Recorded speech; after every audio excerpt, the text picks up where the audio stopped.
What's good? What's good? Three Kings boxing in the building. Damn, it's been a long ass week, man. Woo. Yo, YouTube has been on that bullshit, bro. Cutting off the podcast, telling motherfuckers they can't record live. Like, nah, nigga, we don't like that shit, bro. We about to stop that right here. There you go. Then we try to set up again and shit. Yesterday it was like, nah, bro, nah, we still mad from the shit y'all did on Monday. Nope. You know what I'm saying? Making changes and not telling nobody shit. Nah. We gonna tell everybody but y'all while y'all sit there and look at everybody else live. You exactly. Everybody get the notification for the change except you. Yeah, dog. Man, of course, 3kingsboxing.com is in the building. It's your host, 2K. Of course, I'm joined with my man, Bo. Now, my man, Jarrell, did a great job last week. We're going to bring him back on. But I always got to have my man, Bo, man. How you doing today, brother? Man, look here, man. Man, listen, all I can say is this. I'm 50, it's the weekend, and I'm home by myself. Nigga, I'm finna act a fool up there. and there's no fool like an old fool, trust me. Hey, no doubt. Hey, I remember that old ass saying. My great grandma used to say that. What's with the double greats, dog? Like, God damn.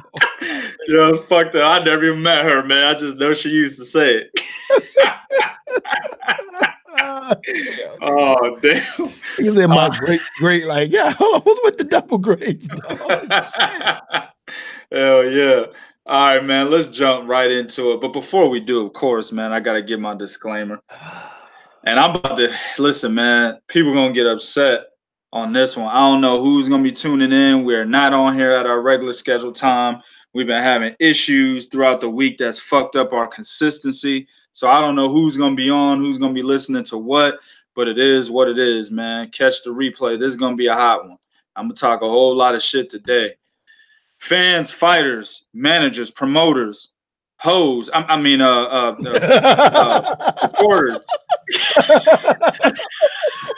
I know where that came from too. That's why I'm laughing so hard. I know where that came from. You know what I'm saying? If you have any issue with what I say, you know what I'm saying? Understand it's just entertainment. But if you got a problem, you can always come see me. All right? Let's jump right into it, man. First topic, Manny Pacquiao. Pacman. Conveniently, let me say this. He had a poll out on Twitter earlier today, or earlier this week, excuse me. And the poll was, hey, who should I fight next? You know, naturally, before you even look at the poll, you just read the question, and before your eyes wandered underneath that question, look at the poll, you're like, oh yeah, you know, Errol Spence's name gonna be on there. My man had Floyd Mayweather for some reason, Keith Thurman, Shawn Porter, Danny Garcia, no Errol Spence. Now, my biggest issue is this. You got in the fucking ring with Errol Spence after he beat Mikey Garcia. Right. What you get in the ring for then if you're not trying to fight the dude? Bro, am I lying or am I bullshitting? Which one? For you dumb niggas out there, that's a rhetorical question. You know what I'm saying? Am I lying or am I bullshitting? Y'all can use it, just credit me. You know what I mean? Listen, you get in the ring with somebody, for as long as I remember, a fighter who gets in the ring with somebody after fighter A beats fighter B, typically they're doing that because they're trying to promote the possibility of them fighting the winner of fighter A and fighter B. Am I wrong? True. Right. So he got in the ring, got out. Errol said, yeah, bring him back in the ring. I want to ask him, if we could fight. Errol did the nice guy thing and said, I would be honored, my lord. Stupid ass. You know what I'm saying? And asked the nigga if he can fight him, bro. And Manny Pacquiao was like, yeah, it fight there. We make fight happen, right? Yep. But then he goes to Twitter and just completely omits his name. Now sometimes I love the fans, sometimes I hate you motherfuckers, but this particular day I love the fans. Yeah. The first few comments said Errol Spence, bro. So they added the name in there for him. Yeah. They said the first few comments said Errol Spence. So of course, now social media is blowing up. Right. And everybody is on this wave saying that Manny Pacquiao is ducking Errol Spence, given the fact that Errol Spence stood right next to the man while he called him out in the middle of the ring. What's your take on this, Bo? Is he ducking Errol Spence? It's days like this. I have to say I love what I do. I really do. I really do. Because before I give my take, I just want to say, remember all you motherfuckers that was telling me to watch a slow-mo video to figure out who won between Floyd and Manny Pacquiao? Like the watching the slow motion. Remember all that was out there talking about something. Manny, he ain't never ducked nobody, and I was telling y'all, yeah, he did. He fucking he fucking ducked Nate Campbell. Instead of fighting Nate Campbell, he fought David Diaz, who was probably the weakest champion at that division at that time. Okay, the motherfucker, he also dropped his belt after beating Marquez. Instead, when he was the winner of that fight was supposed to fight Valero. I said, all right, but it was some other stuff. And then remember how when it came to y'all, man, he couldn't do no wrong and all of this, right? And y'all would say, okay, but Floyd did this and Floyd did that because Floyd was fighting. Well, Floyd ain't fighting now. And here's a small dose of reality. He's standing in the ring with Errol Spence. Errol Spence says to him, well, since you're here, I would like to get a fight with you. Because he had no problem fighting Adrian Broner, right? Am I right? I mean, he no problem with Adrian Broner. I made easily. He made that fight with no hesitation. Yeah. Okay? Then he says, yes, if the fans want the fight, I want the fight. So he says, I'll leave it to the fans, but then leave the man name off that the fans would have chose. Right. So yes, the answer, hell motherfucking yeah, he's ducking Errol Spence. Shit. Hell motherfucking yeah. It don't take a rocket scientist to factor all of it in. He's called out he's in the ring, like you said, he gets in the ring with Earl. Normally, only time another fighter gets in the ring, he wasn't interviewing the motherfucker. What the fuck are you getting in the ring for? Okay. Right. So he gets in the ring with Earl, and then Earl proceeds to, hey, I would like to, get a fight with you. Like you said, Your Highness, sire. He's, I would like to get in the ring with you. And Manny sits there and says pretty much, if the fans, I give the fans the fight, the fans want. Okay, but then the option you give the fans, that's like me telling you when you come to get a job. And I tell you on the phone, hey man, you get down here, you know what? I'll give you a job. Mm-hmm. And you go, oh, the job I want, is the, executive position. All right, man, bet. You get down there and I say, well, we have a lot of jobs available. Janitor, secretary, yeah, right. Like, wait a minute, what happened to the position I wanted, motherfucker? I came down here for that. So hell yeah. It's I hate to say this, but yeah, man, that's clearly a duck because it ain't a situation where a fight was picked for you. You purposely left somebody's name off of a list of choices for people. And when you do that, you're signaling, I don't want to fight. And I'm not surprised because he did the same thing to Crawford too. People forget. Right. Him and Freddie Roach made it clear they wasn't fighting Crawford. So I'm not surprised. And I don't blame Manny. You 40-something years old. You just saw this young sprout dude, do what he did to Mikey Garcia. Now you got to ask yourself, Mikey had this will that he just didn't want to get stopped and get knocked out. So he willed himself. At 40, do you still have that same will? We know you had it at 20 and 30, but do you still have that same will at 40? That's a hard question to ask yourself when you're 40, motherfucker. I ask it at 50 every goddamn day.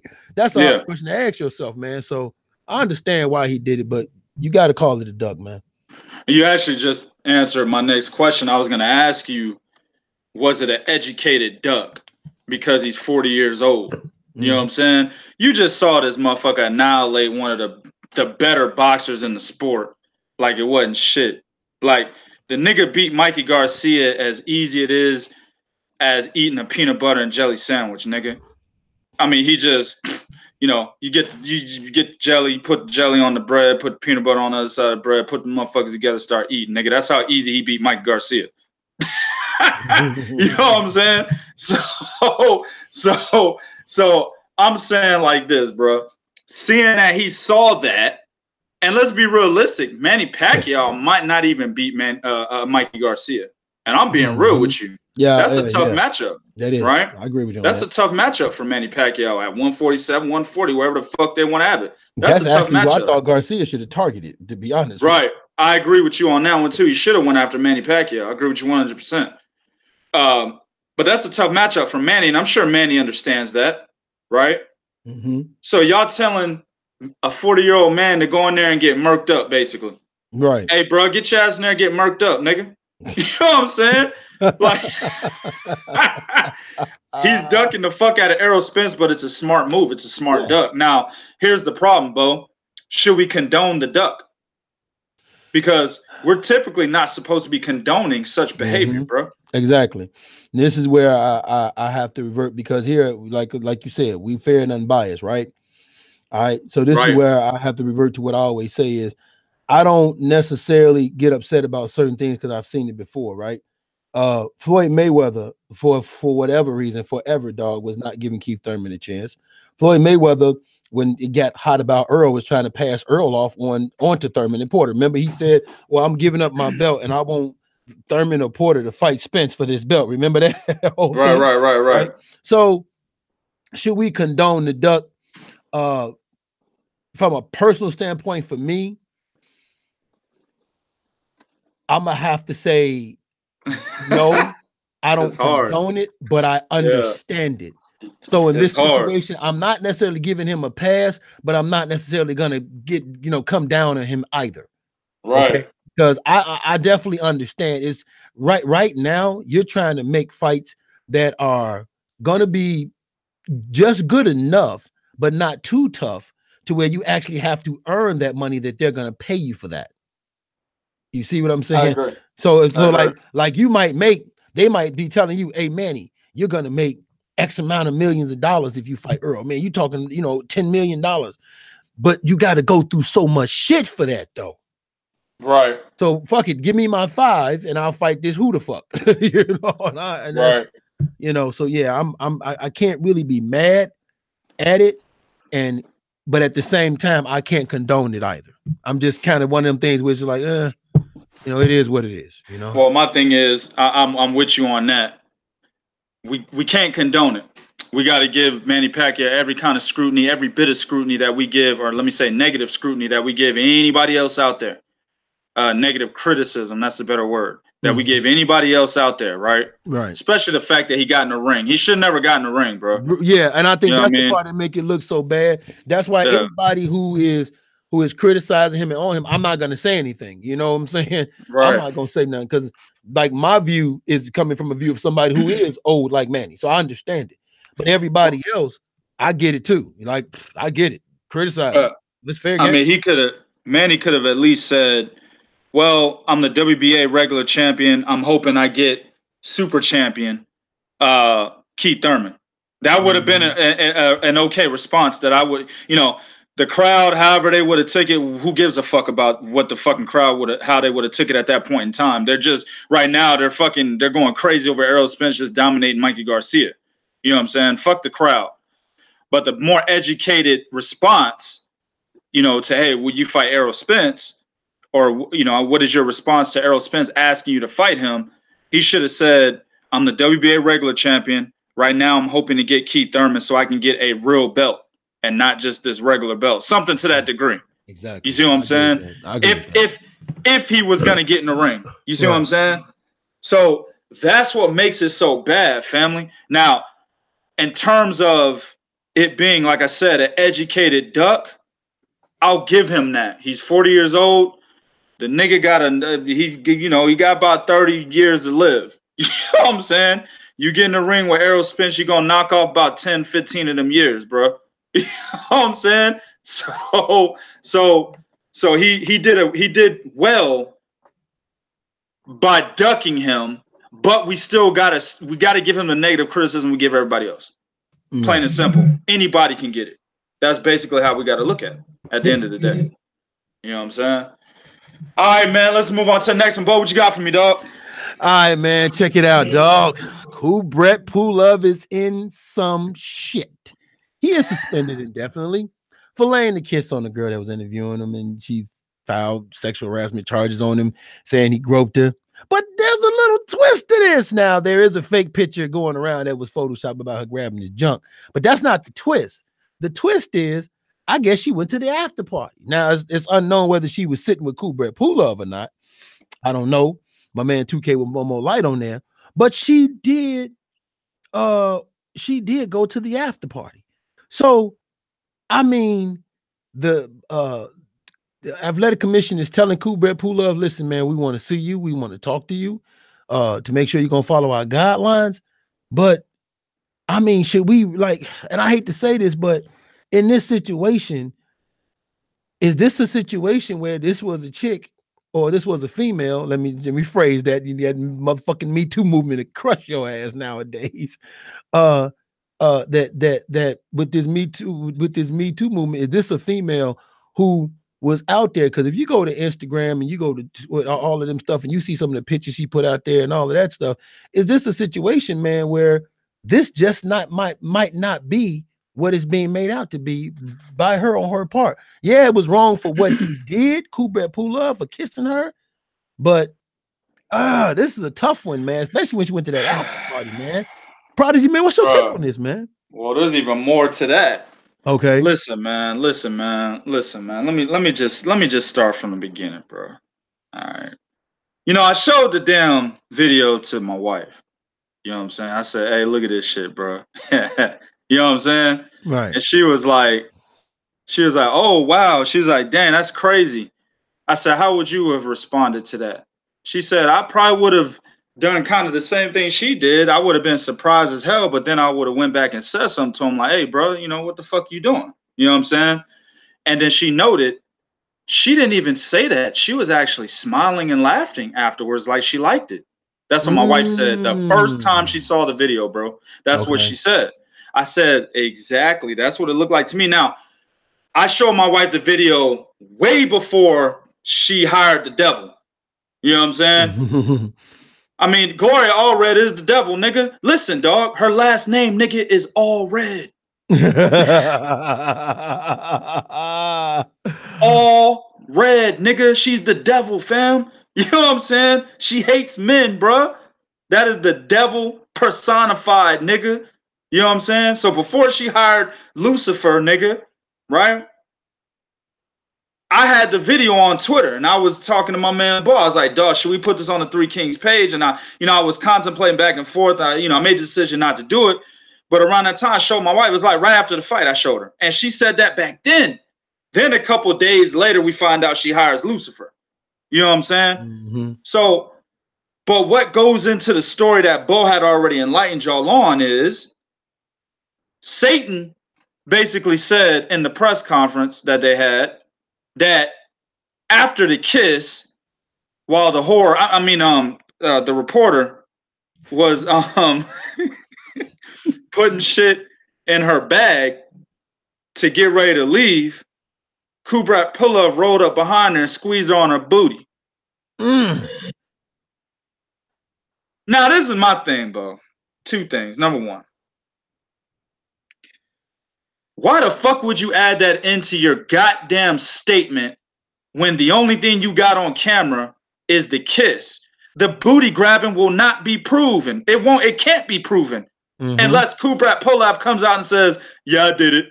Okay. Like a dumb nigga. Okay, I did it. Right. You know what I'm saying? Exactly. That's the only way that gets proven, dog. That's number one. So that tells me that they're stretching it. Then the nigga in me is just like, number two, she ain't got no ass. If Kubrat Pulev's gonna grab something, gonna grab them big old titties she got. You know what I'm saying? I'm just saying, bro.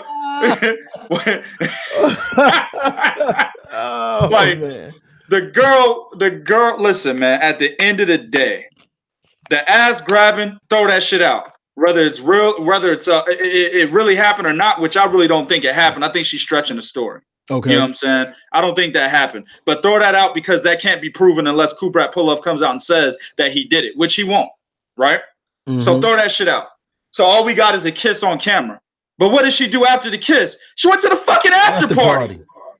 I saw the pictures. Yeah. There's a dude that was in one of the groups that was at the after party that was telling me what happened. Now, this is neither here nor there and can't be proven, but I'm going to throw it out there. He said she went and made out with some dude in a bathroom while she was at the after party. Now, like I said, I don't know if that's true or not. Doesn't fucking matter to me, but I'm going to throw it out there. Right? But I will also throw out there that she has images of herself naked on fucking social media. So what type of person is this that we're talking about here?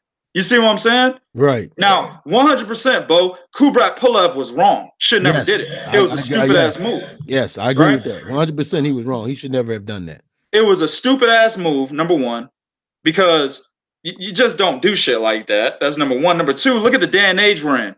Nigga, this is the height of the Me Too movement, dog. Yes, sir. Why would you? Right. At its peak. Just getting niggas. Boom, boom, boom. Jail, jail, jail for all y'all. You know what I'm saying? All right. So, your shit gone. Your shit gone. Yeah, exactly. Your business that closed down. your car ain't getting no gas. Boy, they get you. Exactly. So why would he do something like that given this day and age? Now, motherfuckers like, well, he's from Bulgaria and the bitches in Bulgaria, they're not as stuck up as the bitches in America. Yeah, well, at the end of the day, the Me Too movement is something that is worldwide.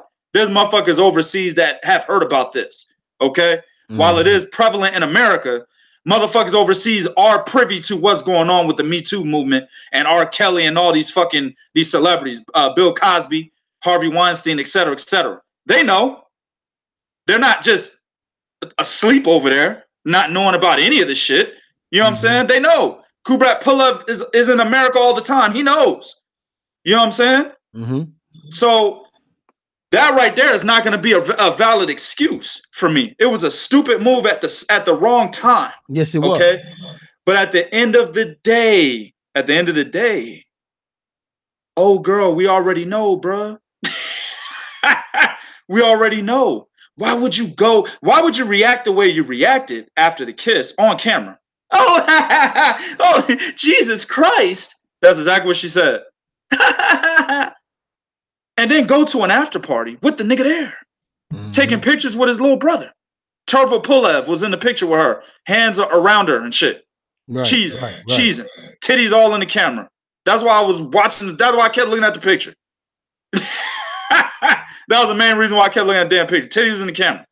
Okay? But then the next day, when you look at her goddamn press conference, he had no right to kiss me. This is what I think, Bo. The video went viral, family. Yeah, when she put it up. It went viral. I mean, it got to me. You know what I'm saying? Yeah. I think it got to the hands of Gloria Satan. it got to her somehow, whether it was her fucking her team of other Satanists, you know what I'm saying, that support her. They got her the damn video and said, "Hey, this is money right here. Let's jump on that." And they probably contacted her or somebody else that's around her, not Gloria, but Jenny Ravelo is her name. Somebody else that was around her got into her head and said, "Yo, you can get paid off this." Oh yes, of course they did. Right? Of course they did, because you're right. You're absolutely right. Of course you did, because if you was offended by what happened, you don't go to the after party. You go straight to the police station as soon as it happened. Right? Yeah. Now I want to address something somebody said. Brian, a lawyer, said, so that means Pulev can do that to her. Shaking my head. Pulev was wrong. If that was your sister, it would be an issue. Okay, let me tell you a little story, G. Because I love when people try to use these comparisons. And these, Well, I'm guessing Brian commented on he jumped the gun a little bit, didn't listen to the whole dissertation. Yeah. Okay, first of all, nobody's saying he's right. We're all saying, yo, he was wrong for doing it. But you have to question the character of the person this was done to.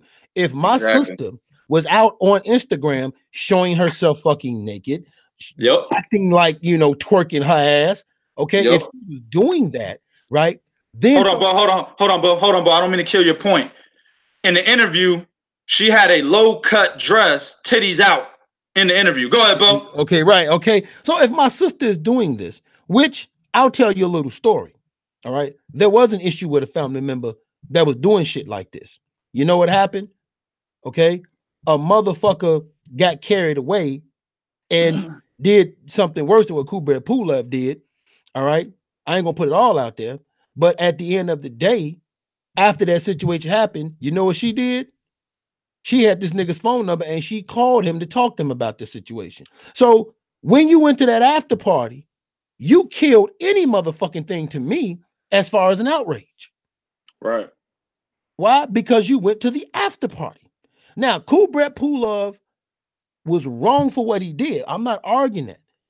But what I'm saying is, okay, we find out, wait a minute, you went to the after party after that? You laughed like you was, you know, it was a joke to you. Then you went to the after party afterwards and you're sitting with his fucking brother at that.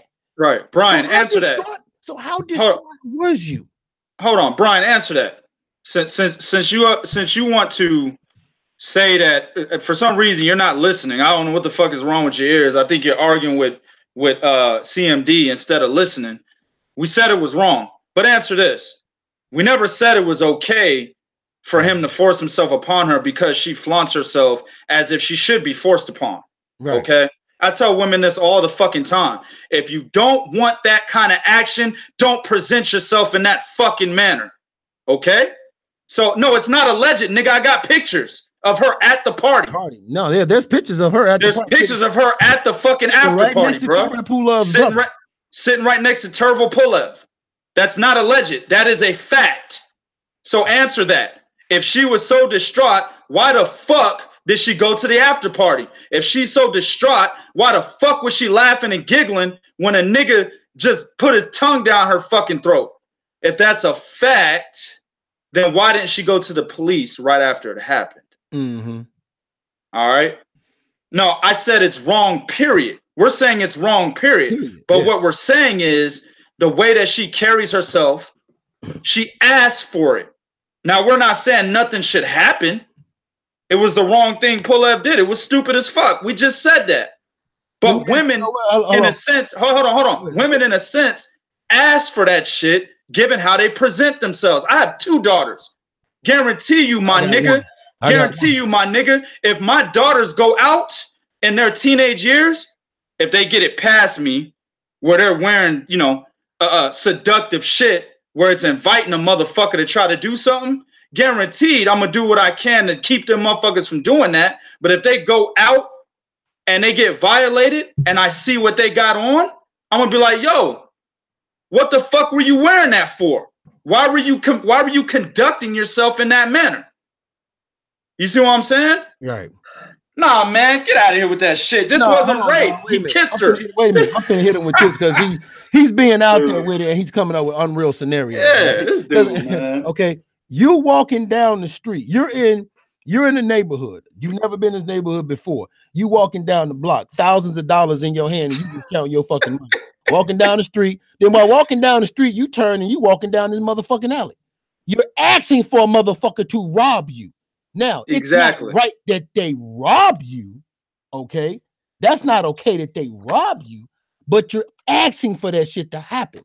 You put yourself in a position where you're vulnerable to something happening to you like that. It doesn't mean you're asking for it, right? So then, now you didn't get fucking robbed. Now you didn't get robbed, okay? And you recognize one of the guys that robbed you. You know the nigga. So you just say, fuck it, and you go home. Now you didn't went home, you didn't told somebody about the fact that you didn't get robbed and who robbed you and all that shit. Then they say, yo, man, go to the police, man, because he got warrants. Yeah, fuck that. I'm gonna go to the police and put something on him. See, that's what we're talking about here, man. Right? Yeah, that's all I'm saying. So you talk common sense, man. Well, you know, what you're trying to say is people don't go to the police right away. Here's the problem with that.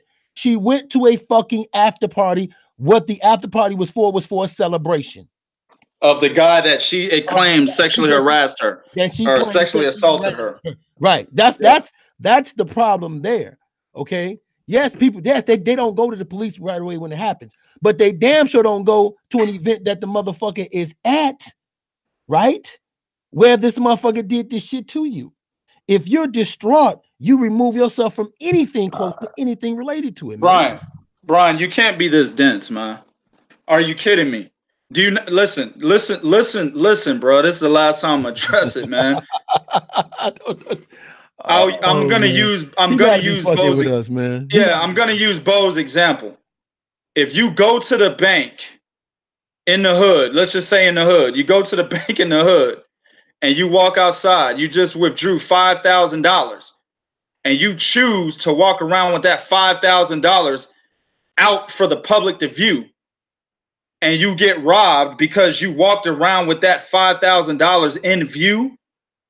You didn't take the awareness, you didn't have the discernment to basically get it put in an envelope, get it put into a bag so nobody could see it, and you walked a couple blocks with that $5,000 in view and you get robbed, bro. How are you not asking for it then? Your actions warranted the crime. Now it's still a crime, but you didn't have enough awareness and discernment to prevent the crime, bro. Mm-hmm. Okay? That's the same thing here. The way that she carries herself, bro. It's not just this incident, man. She's been in social media half naked. You know, people see this. They see this, bro. And a lot of these women reporters, they do this shit so they can get closer to the fighters. It's easier for a lot of them. And we at the fights, we see them. We see these women reporters, man. Y'all don't understand. They wear the skimpiest shit they could find. All right, man, bro. I'm about to block you, bro, because you're being stupid, man. No, hold on, man. Nah, man. That nigga. Nah, man. I got time for stupid shit, man. I got time for. I don't like stupid, man. I don't like stupid, man. I don't like stupid, bro. You already know my tolerance level, man. If I break it down completely logically to you and you still don't get it, I don't like stupid, man. Oh, man. I don't like stupid. It's common sense. Like my man King Phillips said, like these rappers go out with chains and get them chains robbed and beat up in social media. Exactly. It's common sense, bro. It's common sense, man. Yo, unblock you. Nah, man, I got time to play games with motherfuckers that it makes perfect sense, bro. It makes perfect sense. It's logical, and you trying to see it. I ain't got time for it, bro. But see what he's trying to do. He's trying to play this game of defending her. Like he's just trying to play this game because at the end of the day, you're talking about a top rank event and all that. That's not the fucking point. None of that is the point. None of that is the point, dog. I mean, shit, it was a top rank event for the after party. So why did she take her ass to that if this motherfucker assaulted you? That's what we're saying. So, man. Exactly.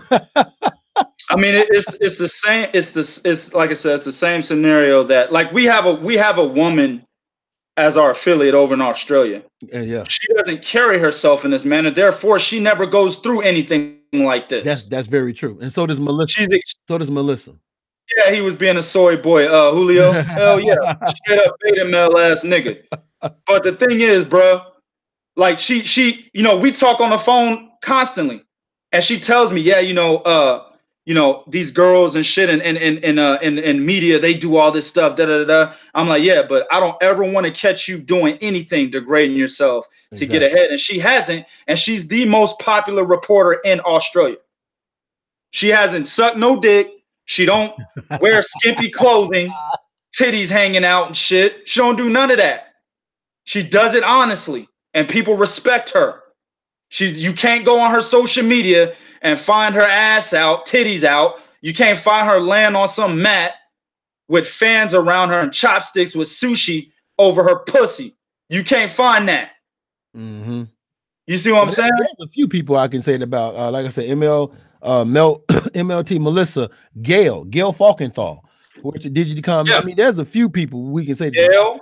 But yeah, there's a lot of them. But the bottom line is, we're not saying, we're saying what Kubrat Pulev did was wrong. We're not condoning what he did. We're saying, yeah, that was fucked up, stupid, and wrong. But at the same time, you have to look at the content and character of the person this was done to. Like that's just like when you're going to accuse somebody, okay, you have to understand you're opening yourself up to be looked at as well. You know? Exactly. So, what I'm just saying is, okay, if I'm looking at Instagram and I see how she carries herself and all the pictures she take on Instagram, Kubrat Pulev sees this shit.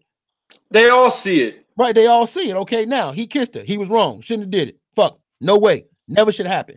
But when she went to the you can't go to the after party that's for the fight for the dude that did this shit to you, you claim, and then sit with his fucking brother, okay? And then sit with his fucking brother and then think that I'm just gonna get behind you trying to press charges on him and shit. No, I'm sorry, I'm not gonna do that. I just can't do that because I have to look at that with some suspicion. Like, wait a minute, you went to the after party and sat with his brother? Yeah. No, man. Yeah. Yeah. I mean, it at the end of the day, like we said, it was a wrong act. It was completely stupid as fuck by Kubrat Pulev. It was dumb as fuck. Given this day and age, it would have been dumb if the Me Too movement wasn't at its height. It's still stupid as fuck. You know what I'm saying? You shouldn't do that. Actually, I'm gonna tell you this, Bo. I showed this video to one of my coworkers, an older white lady. She's like 54 years old. Right. About the girl. Listen, an older white lady. She's 54 years old. She doesn't watch boxing. Right.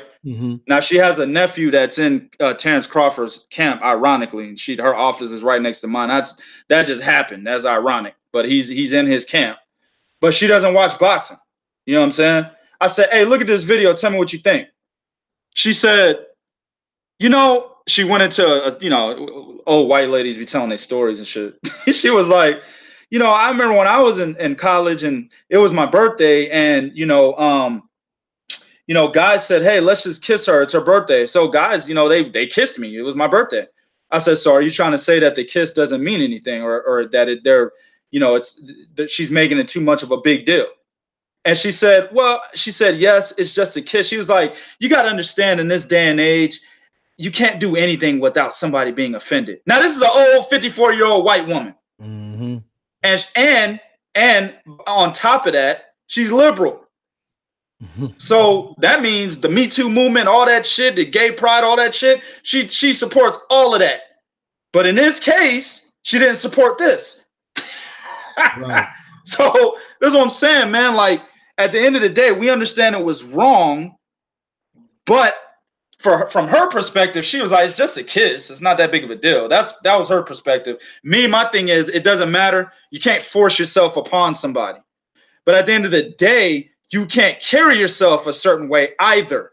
And that's what a lot of these women that feel like, okay, I got to do this. I got to post Instagram pictures of my titties and ass and half my pussy hanging out and shit so I can get closer to these fighters. This type of shit is bound to happen. You know what? This reminds me of a TV show I used to watch where this happened to a woman. The woman was talking shit to this dude. He was a bum, and she was talking shit to his kid, so the bum kissed her. So she tried to press charges on the bum, and the lawyer said, okay, if Brad Pitt would have came up and kissed you, would you have been this pissed off? So it ain't about the kiss, it's about who kissed you. Well, I think she still would have sued him because Brad Pitt got way more money than Kubrat Pulev does. Yeah. So in that case, listen, she ain't mad. She sees dollar signs. Yeah. You know what I'm saying? The only thing that she mad about is like, damn, I wish it was Anthony Joshua that would have did that. I heard that nigga made $20 million just to fight Dillian White. Right. You know what I'm saying? Yeah. That's a good point, Julio. That's a good point. Problem was, he grabbed her face, and had he just leaned in, she couldn't have said shit. Yeah. That's a good point, but I think she still would have made, she still would have. Oh, it caught me off guard. She still would have made something out of it, bro. Me off guard. But again, man, that's why him being suspended. Now I don't know about the indefinitely part, but him being suspended and them, holding up his license and everything like that. Oh, I totally agree with that. He's suspended. Yeah. I mean, it is what it is, man. Like listen, man. At the end of the day, that's some bullshit to me. Nah, man. At the end of the day, he got to pay that bag, bro. You got to be accountable for your decisions, bro. Exactly. Listen, man. I can't walk outside and pull my dick out. Why? Because I'll go to jail. Right. You see what I'm saying? Yeah. I can't walk outside and pull my dick out. Why? It'll be dark out there. Right. Yeah. Same thing with me. You caught that nigga caught on that nigga caught on to that shit. but anyway, I don't, but anyway, my point is you got to be accountable to with your fucking mistakes and your decisions, man. Well, this no, nigga, that's what I'm saying. I'm not hold on. This nigga, well, my thing is, I don't care about the lawsuit because he shouldn't have done it at this point in time, fam. This was a bad time to do it. I feel you. All right, yeah, you right can't just grab a mother. She hit him for. Okay, it's well. Or I just feel like my opinion is the lawsuit is bullshit because, like you said, you seen like you got somewhere and somebody, like you said, got in your ear. And you was like, you know what? You're right. Listen. The lawsuit to me isn't bullshit. The intent behind the lawsuit is bullshit. Because she enjoyed the kiss. Everyone that saw the video saw her fucking face at the end of that goddamn interview. Oh, Jesus Christ, bitch, she got wet. Pussy was wet. Pussy was wet, bro. Okay? So I saw it, fam. My wife saw it. The fucking 50-year-old white lady saw it. You know what I'm saying? She enjoyed it, dog. So the intent behind the fucking lawsuit, I agree with you 100%. But the lawsuit itself is not bullshit because based on the law, that is sexual harassment or sexual assault. It is. That's the law, fam. Like it's bullshit because you went to this after party. So, and I guess I'm saying it's bullshit from a part of her trying to act like she was emotionally distraught. The intent. Right. You went to the after party. How emotionally distraught are you if you went to the after party? The intent. That's my point. The intent. Right. Yeah. What's good, Jordan? Yeah, dog. Like, I mean, of course, listen, man. I'm neutral as I always am. Right. You know, it was the wrong decision to make, given the Me Too movement, giving niggas more time than Rudy Giuliani was and shit when he was mayor of New York. You know what I'm saying? No shit, Me Too movement giving mad niggas time right now, dog. It was stupid. It was stupid because of that and because of the act itself. But then on her end, I see what she's doing. It's all about money and exposure. It's what it's about. So yeah, because she did put it up on she's the one that posted it. Yeah. And she said, I posted it because I wanted to hold him accountable. She said Kubrat Pulev went to her and said, make sure you take out the kiss. And she said, no, I'm going to post it. I want to make sure he's accountable. I mean, get the fuck out of here. Yeah, that's, see, like you said, all that hearsay about him coming back, grabbing the booty, all that's hearsay. That's bullshit. I totally 100%. Listen, man, lawyers will do, listen, man. I've been on the defense side and the prosecuting side of the law, okay, as a client. Now, I'm going to tell you something. Lawyers will do anything they can. Lawyers, well, more so on the defense side. Lawyers will do anything they can to basically trump up a story. All right, look, we're going to do this. And then, okay, well, so what was the deal? From the perspective of the defense, if you tell your defense attorney, all right, this is what happened, and it looks like it's a case that they can't win, they will modify the story. And say, hey, make sure you say this. Make sure you say it like this. You don't want to say it like that because that can implicate you. Say it like this. Same thing on the other side. All right, we're going to add this to the story because it's going to, they'll put it this way, it's going to further make it look like that they are guilty, which they are guilty. They're guilty of it, but we need we need a smoking gun or something we need something that can tug at the emotional strings of all these women out here that have gone through the same thing. So what we're gonna do is we're gonna say he squeezed your butt. We're gonna say that. Guarantee you, bro, that was the fucking conversation, man. Guarantee. I believe. You know what I'm saying? So look at my man Jordan. She's performing at the Hangout Fest near me. I wonder if she will actually show up now that this has come out. I don't know, man. I don't know. If that Hangout Fest let us know if she do. But if that Hangout Fest got a bunch of women at it, maybe she would. She get a whole lot of support that way. You know what I'm saying? It is what it is, man. Let's go to the next one, man. What you got for me, man? So, a lot of people gonna be mad at this one, bro. Oh shit, I know what you about to talk about. They're gonna get mad at me, bro. Deontay WIlder is in these streets.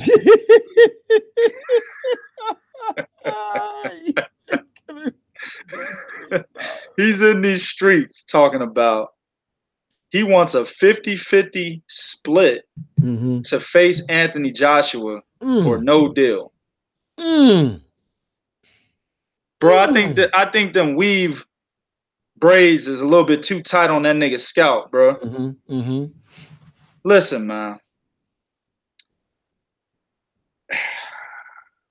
Sergey Likovich, Kelvin Price, Malik Scott, Main Stavern, Johan Duhapis, Eric Molina, Artur Spilka.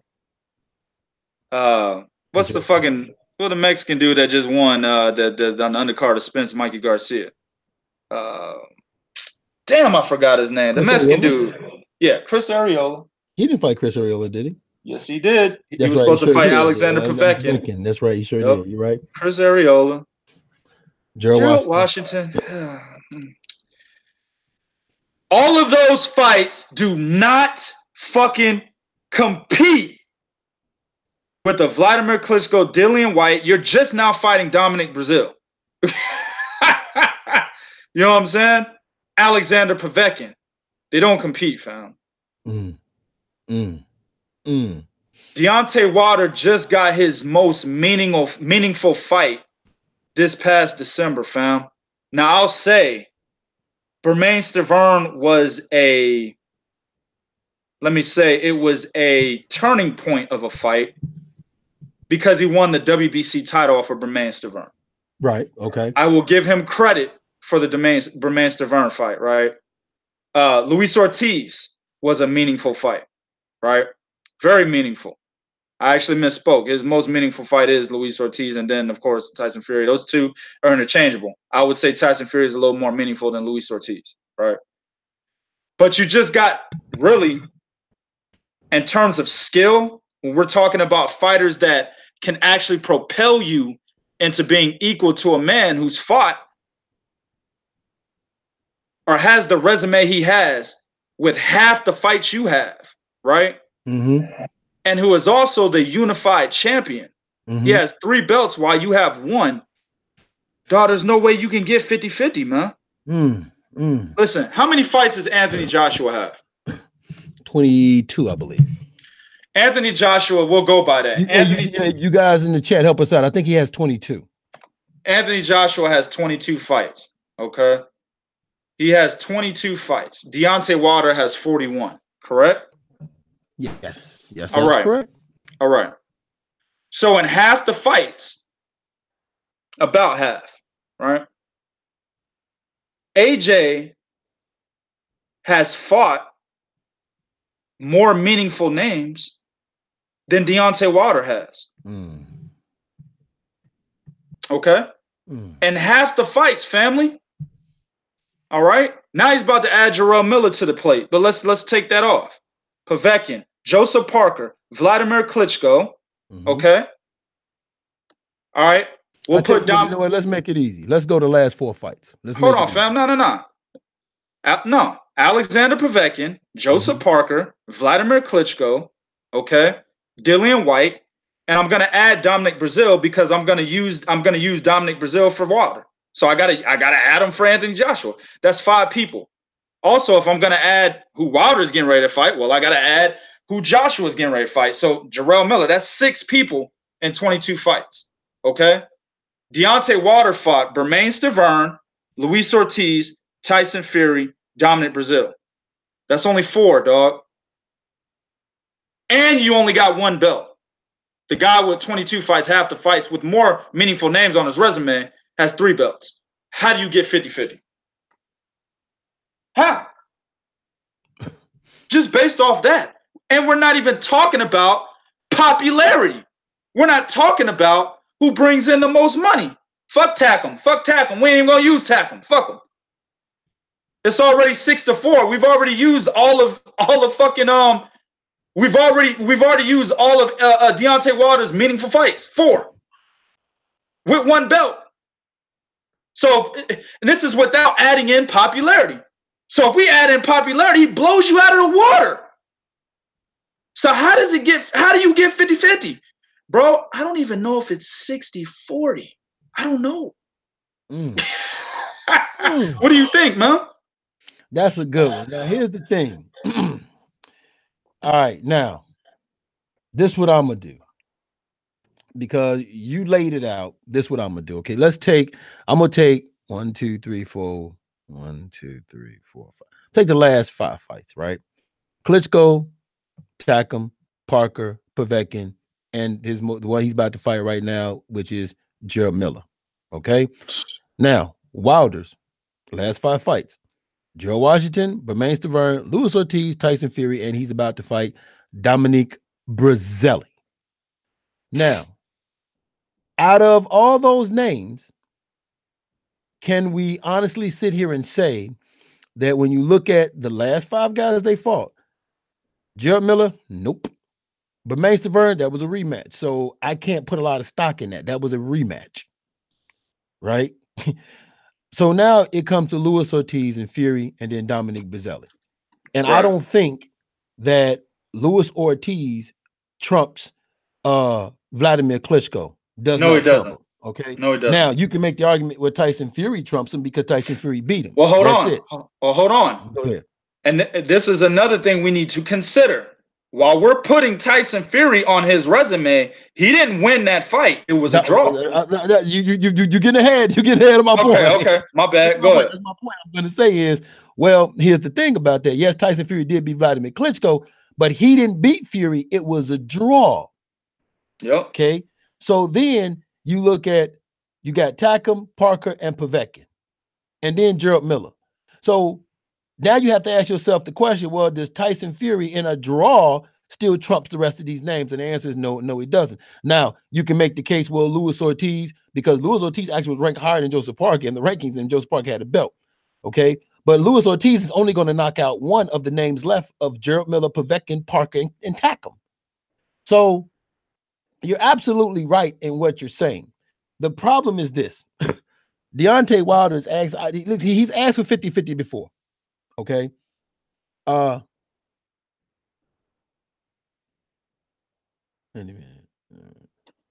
Yeah. So you're asking, so Wilder's asked for 50-50 before. He's just signed this thing with Showtime. Now he feels like, okay, I got Showtime behind me. Showtime has my back now. They're showing me the money. I got some backup, so to speak. So I'm gonna talk tough. You know what I'm saying? I'm gonna just fuck it. Here we go, because I'm not by myself anymore. Here's the reality, and you hit on popularity. and Anthony Joshua is more popular in his home country than Wilder is over here in the U.S. And then it remains to be seen what exactly this fight with Miller is going to do. Now, Wilder also is probably thumping his chest because he feels like, well, I just had a major pay-per-view with Tyson Fury asking for $300K. Where it did $300K, right? I'm trying to let me read this, man. Come on now, Wilder has Fury. Let's not act like Vladimir Klitschko isn't AJ's best fight. Well, this is the thing, though. It's worth more than he actually is. Okay, and let me say this: we're actually jumping the gun and giving Deontay WIlder something that he probably shouldn't get by saying Fury's name. It's actually 3 niggas. It's not 4. It's not 4. He did not beat Tyson Fury. No, he did not. So it's actually 6-3. Right. So although Deontay WIlder is asking for a 50-50 split, my only thing is I'm hoping this is just a starting point for you. Like you're just saying something out there and you're really going to work yourself down. But if there are people out there that says that Deontay deserved a 50-50 split, I said this then, and I will say it now. No, he does not deserve a 50-50 split. Absolutely not. A guy that has 1 belt deserves a 50-50 split over a guy that fought to get 3 belts. Now, you can always make the case that Anthony Joshua, that the WBO belt was vacant and just thrown in there. Yeah, I mean, the WBA belt was vacant and thrown in there. Yeah. You can even make the case with Joseph Parker, who was supposed to fight Wilder. He said he wanted to fight Wilder, showed up at Wilder's fucking fight where it was in the audience, right? But then switched gears over to fight Anthony Joshua. That I can't give a man credit for something that he did not do. Okay. Joshua went out. He gobbled up 3 belts. That's the same thing that we had happen when fucking Bernard Hopkins, and then you also had you had Bernard Hopkins, and then you had Adonis Stevenson, and Bernard was like, Adonis was, Bernard was like, okay, well, I got my guarantee, but something happened with the money, so he said, well, Stevens is gonna have to take a cut, and he didn't want to do it. But I'm like, motherfucker, I'm bringing my name and 2 belts with me. What the fuck are you talking about? You know what I'm saying? Ain't no gamble here. So yeah, I listen, man. I think that Deontay is just talking because he said this 50-50 split shit before. So my thing is, hey man, I think he's just talking right now. I think he's feeling himself because he had 300,000 pay-per-view sales or almost 400,000 pay-per-view sales. Okay. I think, now that Showtime has his back, that he feels like, hey, they got my back, so I can pump my chest out a little bit more. I think that's what he's feeling. But if there's anybody out there that thinks that he deserves a 50-50 split, when think about this for 1 second. Wilder is just now he's just now getting the type of, I want to say, notoriety or infamousness because of what he's been doing lately. But for those first hard fights, you really didn't hear about him like this. Like before he even fought Bermane Stiverne, cats didn't really know about him. That's when he was with Golden Boy. Right. Okay. So at the end of the day, no, he does not deserve a 50-50 split. Now, I'm unlike you. I do believe it's maybe 60-40. I'm okay with 60-40. Man, listen, man. He still is bringing something to the table, which is his name as a villain, and that is what's going to sell the fight alone by itself. I would not be mad if Eddie Hearn said 65-35. I wouldn't even be mad at that. He has not done anywhere near what Anthony Joshua's done from a resume level down to an accomplishments level, right? To a fan base level. On all fucking facets, Anthony Joshua has surpassed Deontay WIlder in half the goddamn fights. It's ridiculous. Okay, now I'm a agree and then disagree with you on this level. Good. You're right. He doesn't bring the fan base that Anthony Joshua brings, but you know what he does bring? He bring all the motherfuckers that hate him and wanted to see him get his ass whooped by Anthony Joshua. But Anthony Joshua's got the same thing. Not to the degree that Deontay WIlder. Yes, he does. Over here, yes, he does over here. Who? Are you kidding me? Who? Nigga, Americans are always talking about how Anthony Joshua is a pussy, man. It's crazy. Shit, I don't see it to the degree I hear Americans. That's a goddamn lie, bro. Deontay WIlder. That's a goddamn lie. Because let me tell you something. When we put out the fucking fight with Jarrell Miller happening, how many Americans were dissing our fucking claims and telling us we don't know what we're talking about? Yeah, because that's a shit fight. That's what they were saying. Yes, but those same amount were saying that they didn't believe the fight with Fury was gonna happen, and they was even saying that we don't want to see that fight. That's some garbage. No, the ones that were saying that they didn't believe the Fury fight was gonna happen were not Americans, bro. Those were a lot of the UK fans saying that shit because Tyson Fury still weighed over 280 pounds when he said he wanted to fight him, or 260, excuse me. No, when he said he wanted to fight him. The room I was in, this is before that situation. Them motherfuckers like, nah, I don't believe this fight. I mean, that's one using Wilder. I'm going off of pure social media. Over 60 rooms, Twitter and Instagram. Okay. I'm just saying, a lot of cats are saying that. So I think that he does bring. There's more people that dislike Wilder than there are people that dislike. Absolutely, but my point is, on a grand scale, Anthony Joshua is bringing more people regardless. Oh, yes, of course. Yeah, Deontay WIlder is bringing people that don't like him. You're absolutely correct. But the amount of people that Deontay WIlder is bringing that don't like him is not that much more than the amount of people Anthony Joshua is going to bring that don't like him. It's not that much more, dog. No, I think it's way more. Man. You need to check social media. It's not that bad, bro. Because actually, I'll tell you this. When I posted Anthony Joshua's rap scene over at fucking Sirius XM Radio, a lot of UK fans were dissing him, and a lot of different UK groups that I'm in. A bunch of them were, dog. So this is the thing. Like, I agree with what you're saying. There are more American fans that dislike Deontay WIlder than they do Anthony Joshua. I agree with that. But what I'm trying to tell you is, it's really not that much more, dog. It's really not that much more. It's really not. I disagree because motherfuckers, you can't mention Wilder without somebody like if you even try to give him a compliment, the motherfucker's gonna call you a fanboy of his just for giving him a compliment. You know, Povetkin failed a fucking drug test and they blame Wilder for that shit. They blame Wilder for what Povetkin did. Anthony Joshua can have an opponent fail a drug test. He ain't gonna catch that flack like Deontay. Yeah, I mean, it's a situation where, like I said, man, like I agree with what you're saying, but you're making it seem like Deontay Wilder has pretty much mastered villainous status. It's not the case. No, never. And hold on, Wilder is not that popular. Still, he still is not that popular, fam. He's okay. He's still not that popular. Okay. Yeah. I think Gennady Golovkin is still more popular than Deontay Wilder is. Most definitely. All right. So that's my point. Is probably more popular than Deontay Wilder. That's my point. If he doesn't listen, if you have a small sample, how can your small sample be bigger than somebody who's huge, their smallest sample? Because this is the possible that you need to complete whatever you're trying to do. No. That's not the question I asked you. I said, if you have a small sample, how is your biggest sample bigger than someone who's huge, their smallest sample? How is that possible? It can probably equal it. You'll probably clips it by a little bit. You're not going to blow it out.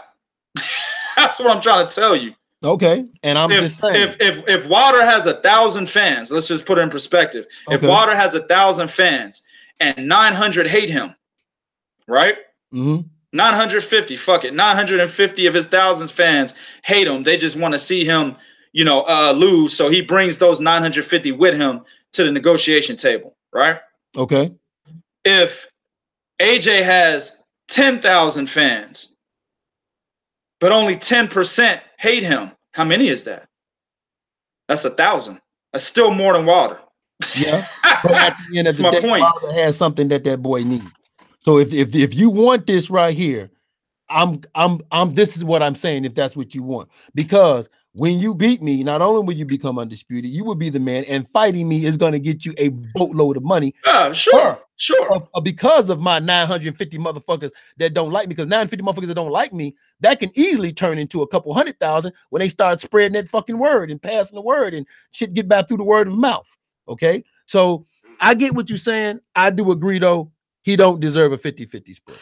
Listen, man, and all this WBC talk, because I seen a cat in one of the groups talking about, well, we're forgetting one thing. Deontay Wilder has a WBC belt. That is the most prestigious belt. Listen, right. It means jack shit because this motherfucker's the unified champion. Right. No, that doesn't. The WBC belt is the most prestigious belt.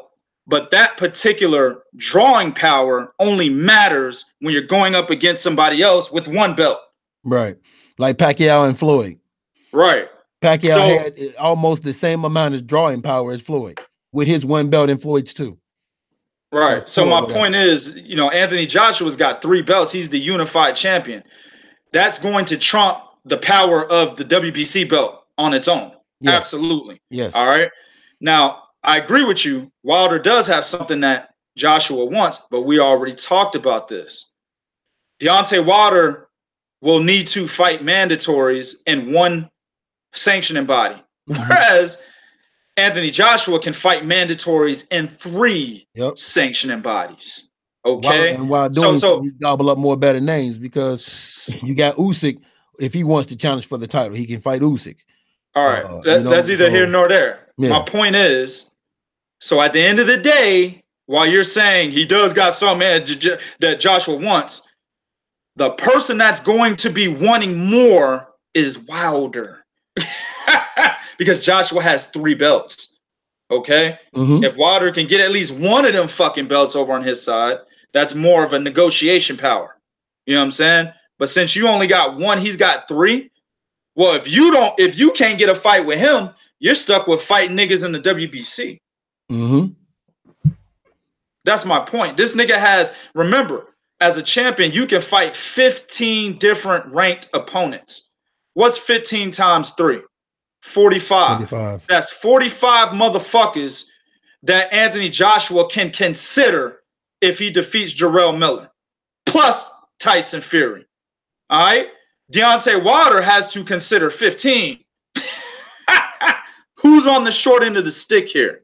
Oh, listen, like I said, he doesn't deserve a 50-50 split. That I'm not gonna argue. That's not what I'm arguing that point on. Okay. I'm arguing that point on the fact that you said, well, he does have something Joshua wants. You're right, but it's not as the anxiety is not as high for Joshua as it would be for Wilder because Joshua has more. That's my point. But the one thing he wants more is what Wilder has. Regardless if he has more, there's one thing he wants more than everything else he has, and that's that final piece that Wilder has. See, yeah, I agree with that. Right. See what I'm saying? So yes. But the anxiety is not gonna. The anxiety is not gonna be on Joshua's end, fam. That's what you're making it seem like when you say that. I think it is going to be on his end because that's the shit that he wants, because he really wants that motherfucker right there. No, Wilder wants it more than Joshua wants it, fam. What are you talking about? Dog, I think Joshua wants it more. Bruh, are you really sitting here telling me that Anthony Joshua wants to fight Deontay WIlder more than Wilder wants to fight Joshua? That's what I'm saying. Okay, I'm saying that he really wants that fucking belt.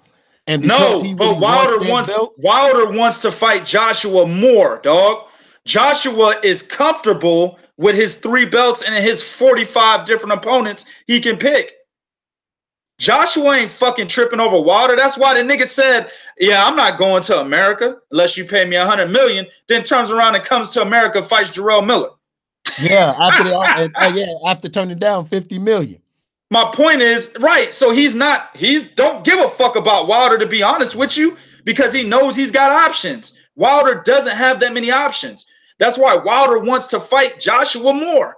Okay, but that's what I'm saying. He has something the motherfucker. I'm just saying he has something the motherfucker want. So regardless of all these other fights that he had with the other 3 belts, he still is anxious to get that one a lot more than all the other options. That last option of that belt, he's gonna want that more. Now, yes, Wilder needs to fight Anthony Joshua. This is something like Wilder needs. I agree on this. Wilder needs Joshua a hell of a lot more than Joshua needs anybody. Joshua don't need nobody. He really don't. He is sitting at the top of the heavyweight division, whether people want to hear it or not. But Wilder does have something that motherfucker wants badly. Michael said, I like Michael. He's always been a good supporter. But you be in here saying some foolish shit, man. That fight did not generate over 1 million pay-per-view, bro. What was Wilder Fury. Wilder Fury generated 300. Wilder Fury generated 325K, fam. Let's go to Mike's. Wait a minute, he said including the UK. Well, I don't know what the UK number is, but I know if so. You're telling me what the UK did 600,000? Bro, the final numbers are 325,000 pay-per-view buys, bro. That's the final numbers, man. Okay, because he's trying to say that there was. Is he trying to say that that the final numbers did not include the UK? Yeah, like on Wikipedia, they're saying 1 million pay-per-view buys. That's Wikipedia. You know what I'm saying? But the final numbers that came out were 325K. Okay. So it is what it is. Well, I mean, did UK honestly speaking with you, dog, I don't know what the UK numbers was, and since they never revealed it, I can't sit here and say that Wilder and Fury did 600K to reach 1 million over in the UK. Since I never seen it, I can't you basically telling me Wilder and Fury did better than anything Anthony Joshua did over in the UK? Exactly. No, hey, I find it hard to believe, man. I got an announcement to make, man. What? Michael Wilson, new head of public relations for 3kingsboxing.com.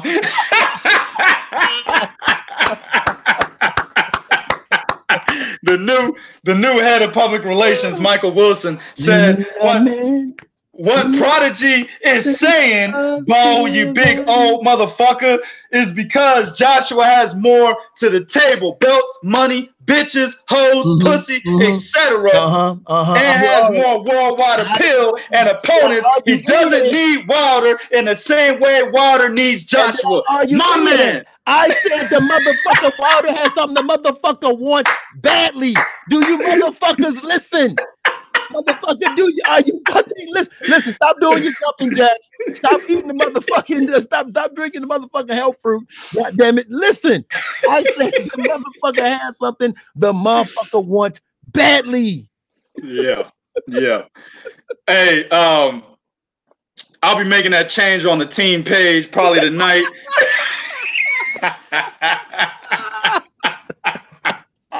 Hey man, this is definitely something we're gonna have to revisit.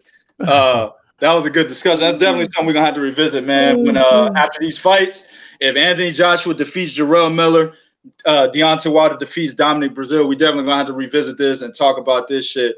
You know what I'm saying? Chris, don't get your ass blocked, nigga. Hey, yo, King Phillip. Hey, King Phillip, if that happens, if that happens, if AJ beats Fury, Wilder is not even worth 60-40. Now it's 70-30. If Anthony Johnson gets to Tyson Fury and he beats him, I mean, knocks him out, now it's 70-30. It's not even 60-40 no more. It's 70-30. It's really not an even scale at all, family. Yeah, I don't think it's even now. That really tips the scale. No, I don't think it's even now. It's not a 50-50. I mean, it's not a 50-50 split. No, I say 60-40. For sure. What did Mike say? Joshua wants the belt, the WBC belt, but does he absolutely need it the same way that Wilder needs to fight? Hey, yo, Mike, you know what? Mike, the pit. Fuck it. The pit. Mike, the pit. The pit. The motherfucking pit. Hey, Mike. Hey, he's easy work. He just lost right now. No, I didn't lose right now. Ain't shit. Bullshit. Y'all didn't prove nothing. The pit. Y'all ain't listening to what I'm saying, but the pit. That's the pit, Mike. Man, we hear you, nigga. We ain't got no choice but to hear your punk. I know y'all do, man. All right. What you got for me next, boss? All right, man.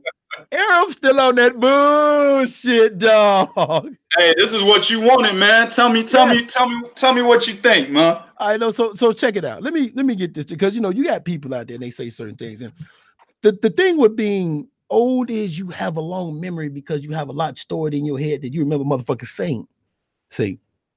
And I think sometimes people forget what they say because they wanna appear to be one thing while being biased than a motherfucker, right? So Bob Arum is saying, oh, well, Deontay Wilder and Tyson Fury, if we can't get December, it's gonna be 2020. Never mind the fact that could be what the fuck is going on right goddamn now. Okay. Right. Now I want to bring up a couple things here because you know you got certain fights that when people talk about. So I'm supposed to believe when it comes to Spence and Crawford, Aaron's want to make this fight right now. But when it comes to Wilder and Fury, that has to wait. So I'm supposed to believe that he really wants, that he's just not talking shit because he knows, which he originally said from Jump Street, that that's a fight that has to be built. That's what I'm supposed to believe, that he really wants it. Okay. Like y'all have to look at something. And Floyd said once upon a time too, he said, man, listen, why is it every time these motherfuckers got to fight, they mention my name? I don't mention their name. Fuck, they always mentioning my name for? Because that's how he builds shit, right? But he's on this bullshit because you have Tyson Fury fighting the guy that nobody knows. Never mind the fact he's ranked number 2. I get that part of the game, but it's a guy that nobody knows. And I understand why you're fighting it, okay? But to sit and say, oh, well, we're going to try to make fight in December, but we can't get in December, it's going to be 2020. We already know it's going to be 2020. Okay, that's the part you on that bullshit about. And all these fans is sucking this shit up that you saying, oh man, we might get in December. So then when you switch it to 2020, well, I told you guys it was probably going to be 2020 because Wilder is with Showtime and I have to talk to Espinoza. Okay. Yeah, right. You know what I'm saying? So the whole thing about it is, for me, is that this is the fight we could have got right now. So I like, and then he's fighting this dude that's ranked number 3. So anybody that ever tries to talk to me about how Wilder always fought guys that magically appeared in the ranking systems and who did they fight for all that, I don't want to hear shit no more about it. Shut the fuck up talking to me about it. Because this move right here just proves something, right? This dude, at least I can tell you, I knew Spilka. I knew Eric Molina. I knew Du Hoppus. I can tell you I knew the motherfucker. Man, I you didn't ain't know know who the them. fuck. You didn't know no goddamn Du Hoppus, nigga. I had to tell you Du Hoppus No, was, nigga, I man. did know Du Hoppus. Don't do me. Don't. I didn't know he was number 10 though. I'm fucking with you, man. Yeah, I remember telling you he was 12. Don't do this nigga, boy. Nigga. Hey, we going to the Canelo fight. I'm bringing my glove. I'm gonna go to the right after this goddamn show. Yeah, so nobody knew who this dude is that he was fighting. Like, hell, we didn't even know while we was live that this motherfucker was ranked number fucking 2 till somebody told us. So, right. you know, listen, man, Aaron always be on that bullshit. The problem is fans will buy into it because they either don't like this other side or they all in for Bob Arum's. Right. And that's really what but he's always been on that bullshit. That's why I'm not tripping. I just want y'all to recognize and understand. We're getting Dominique Brazzelli when we should be getting Tyson Fury and Deontay Wilder in the rematch. And for those that want to talk shit to me about Al Heyman don't want to do this, Al Heyman don't want to do that. Floyd Mayweather versus Madonna, back to back, no waiting for us. Floyd Mayweather versus Castellano, back to back, no waiting for us. David Benavidez versus Gavril, back to back, no waiting for us. Right. Okay. Hell, I mean, this ain't Al Heyman, but Andre Ward, rematch Kovalev, no waiting on it. Mm-hmm. So y'all can't say shit to me no more about nothing no more. Because especially if you didn't say nothing. This is bullshit, plain and simple, man. Yeah, excellent points. Let me ask you this. We might as well get into this. You know what I'm saying? This is a continuation from 13A. Episode 13A anyway. What do you think about the lack of an outcry of Tyson Fury fighting Tom Shores, as opposed to the outcry when Deontay Wilder announced he was fighting a top 5 ranked mandatory in Dominic Brazil? I was expecting that to happen because these are the same people that's not outcrying. These were the same people that was having this outcry when they wanted Wilder to fight. All of a sudden, they wanted Wilder to fight Luis Ortiz, and then when he fought him, they wanted to question how skillful he was because of him beating a Brian Jennings that had lost to Vladimir Klitschko, something that we already know. You know what I'm saying? You know, so these people who have the lack of outcry is to be expected, because it was never about who Wilder was fighting. It was just about not liking him and pushing whatever agenda that they want to push. It was to justify, oh, see, look. Okay. Now that is really happening to the other fighter.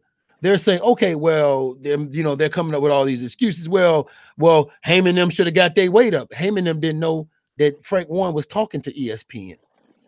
They was negotiating with him in good faith. Tyson Fury had a contract with a 50-50 split on his table. Exactly. Okay. So, yeah. So, no, man, that lack of outcry, that's to be expected, because why?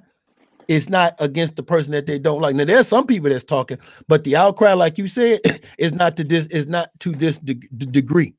But why? Well, what is the underlying meaning? I know you just explained yourself. Al Heyman. They don't he still don't like Heyman or PBC. Yeah. And for whatever reason, I don't understand. Here's a dude that you don't see, don't say shit, minds his business, pays fighters well. They don't have a problem with it, whatever the case is. And if they do, okay, big deal. Other motherfucking promoters had fighters had problem with them too. Yeah. So it's Heyman and PBC. For whatever reason, they got to bug up their ass about this shit. So much so, like I said, they forget what fights are being made from PBC. They totally ignore the fact that we had a very good fight when Jarrett Hurd fought Eslandi Lauda. We had a very good fight for a unification matchup. That was a fight of the year candidate. We had a very good fight in Charlo and Tony Harrison. Okay, Matt Carball was brought out the grave as a last-minute replacement for fucking Charlo. And had an excellent showing. Yeah, from a financial standpoint, Mikey Garcia and Errol Spence did fucking good. Okay, Keith Thurman and Shawn Porter, Thurman and Garcia and Porter. Okay, Spence and Kell Brooks. So we had, I mean, man, like I said, dog, they just, for whatever reason, they just don't like the man. They just don't like the brand of PBC. And that's from media at once upon a time pushing, asking that question, is he bad? Or PBC is going out of business. So that's all. It's just motherfuckers waiting on their hat to drop, man. What's good, KVT? My man joining us from Australia, man. Ain't like March 30th over there and shit. Them motherfuckers a day ahead of time, man. Yo, let me say this, bro. This is the situation, man. You're absolutely right. I agree with you 100%. It's affiliation. And on top of that, they just, like you said, we talked about on the other segment, they just don't like Deontay WIlder, man. Mm-hmm. That's, to me, that's the underlying meaning. That's what it boils down to. I just hate that motherfucker. You know how many people I've seen on social media? I've made posts, thousands of posts, bro. I wasn't big on social media until 2014, and when I got on, it was all boxing. Made thousands of posts, man. You know, maybe it might even shit close. Maybe it might be close to 1 million. Who knows, right? You know how many motherfuckers I've seen in that time that's been like, "Yo, what you saying is real, but I just don't like that motherfucker." I'm not talking about Deontay. Well, I'm just saying any boxer in Any general. boxer. Rigo, Andre Ward, Floyd I just find Mayweather. it funny how you don't like a motherfucker you don't know based off what somebody said that you know even less. Like you know, the dude that got into the argument with me was telling me what other people were saying. Why are you going off what other motherfuckers saying? What is your eyes and shins telling you? Mm-hmm. Okay. Mm-hmm. Like, why are you going off? That's what be killing me. It's like, wait a minute. Why are we going off what other people tell you? You got Right. eyes, right? Did you see for yourself? Okay, then what is your eyes telling? Like, stop putting so much faith in what other people are gonna overhype and hype. Just like when Bob Arum said Vasily Lomachenko is the greatest fighter ever. After knowing he promoted cats like Muhammad Ali and all that shit. And cats really got mad. I'm like, man, I'm not mad at him for that. He's doing what a promoter's The supposed to do. promoter, yeah. I'm not And mad at him for that. that goes into the whole still on the BS segment. And I said Yeah. this on the last episode before YouTube shut us down. I basically said, bro, you can only take what these niggas say with a grain of salt. They're promoters. Their job is to shock the fan base. Yeah. And I made the analogy, just like how the government shocks the economy and records the response from the masses when they do shit like raise gas prices to a ridiculous level. Mm-hmm. You know, in an area where you're paying $2 per gallon, all of a sudden you're paying like $2.60. You know what I'm saying? It's a shock. They send shocks through the fucking economy and record the response. This is exactly what the promoter Bob Arum does, promoter Oscar De La Hoya does, Floyd Mayweather, Eddie Hearn, Frank Warren. I mean, we can go all over the place. This is what they do, fam. You know what I'm saying? The fucking statement about Vasily Lomachenko being better than Muhammad Ali or being on Muhammad Ali's level or being the greatest of all time. That's shocking the fucking fan base and recording data. That's what that was. He don't really mean that, Bo. You know what I'm saying? Yeah. He don't really mean that. If you ask Bob Arum in a private setting who the greatest fighter of all time is, he's gonna say Muhammad Ali. You know what I'm saying? Cool. Yeah. So he doesn't believe that, but it's shocking the fan base. He's recording y'all's responses and basically making moves accordingly. You see what I'm saying? Right. And that's what he's doing with Tom Shorts as the first opponent. Hell, that's what Eddie Hearn did with Rocky Fielding as Canelo's first opponent. Yeah, he sure did. He wanted to see, okay, if I get the wackest nigga up in here, how many people will still tune into the fight? Right. It's shocking the fucking system, bro. That's all Easy, it is. it's business. Again, you know what I'm saying? So, but the outcry thing, I side with Deontay WIlder 100%. You know what I'm saying? It's fucked up that, you know, he is actually fighting a guy who's worked himself back into a mandatory position. Yep. You know, after he beat Izu Oganu, the WBC was like, yo, that dude right there was an undefeated African Shaka Zulu nigga, bro. We didn't think you was going to beat him. Nope. You know what I'm saying? That nigga looked like he made out of muscle, nigga. Nothing on him but muscle. No bones, nothing. Muscle. You know what I'm saying? And he knocked him out. Yeah. So the WBC was like, we respect you. Here you go. Mandatory. Yeah. You see what I'm saying? So, and then he ended up beating Carlos Negron and others after that. So he worked himself back into contention, right? Which is what we've said all the time in boxing. Like when guys be talking about something, you lose, you're done. No, you can work your way back into contention. You just have to do it. Yeah. You know? But yeah, I totally agree with him about the outcry. Listen, man, people got to understand. Like, there was an outcry about Spence and Mikey Garcia being a mismatch, right? And the thing with me was, you can have mismatches with a guy being in the same division you in.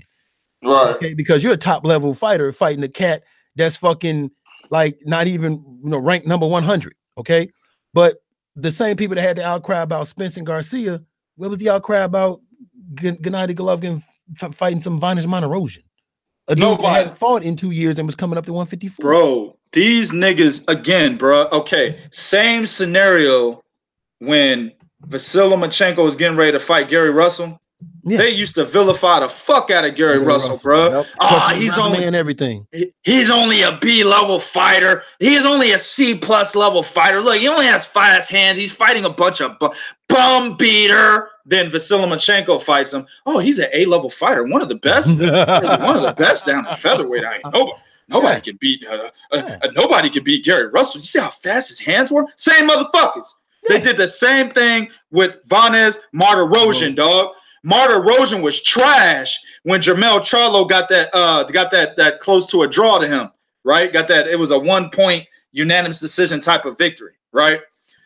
I thought Vanes eked it out by a point, but Vanes was trash when Jermell basically barely beat him.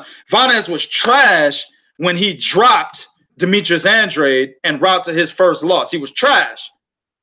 But when Gennady Golovkin brought him up to 160 after a 2-year layoff, oh, now, you know. Yeah. Hey, man, he was a respectable fighter at 154 pounds. Hey, man, he actually beat Jermell Charlo. I had him winning that fight, and he dropped Demetrius Andrade. You know, that guy that y'all think is so great. He dropped him. That's what they do, dog. Yeah, that's what I'm saying. There is no outcry, and that's the thing. Like, it's funny as all outdoors, right? Like you just said, okay? Floyd Mayweather had asked the fans who they wanted to see him fight. Now, Amir Khan wasn't voting, but Floyd thought he wanted to fight anyway, right? Or there was mad outcry when Floyd Mayweather fought that guy they didn't pick. It was mad outcry when he fought Andre Berto, right? Yeah. Like you just said, where's the outcry that Manny Pacquiao purposely left Errol Spence's name off that list? Where's the outcry? Yep. No outcry. Nobody's saying nothing. No, yeah, exactly. Insane. Matter of fact, where's the outcry that Manny Pacquiao and even Freddie Roach and them, like you said, didn't, you know, they wasn't fond of taking that fight against Terrence Crawford. Right. What's the outcry about that? You know? Insane, bro. Yeah, so it's never going to be even. It's never going to be the same, okay?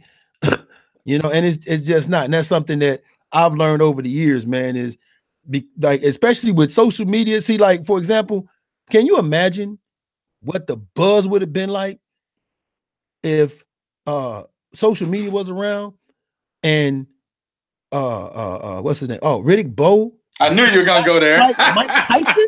Yeah. You know what the buzz of social media would have been? Hey, fuck that.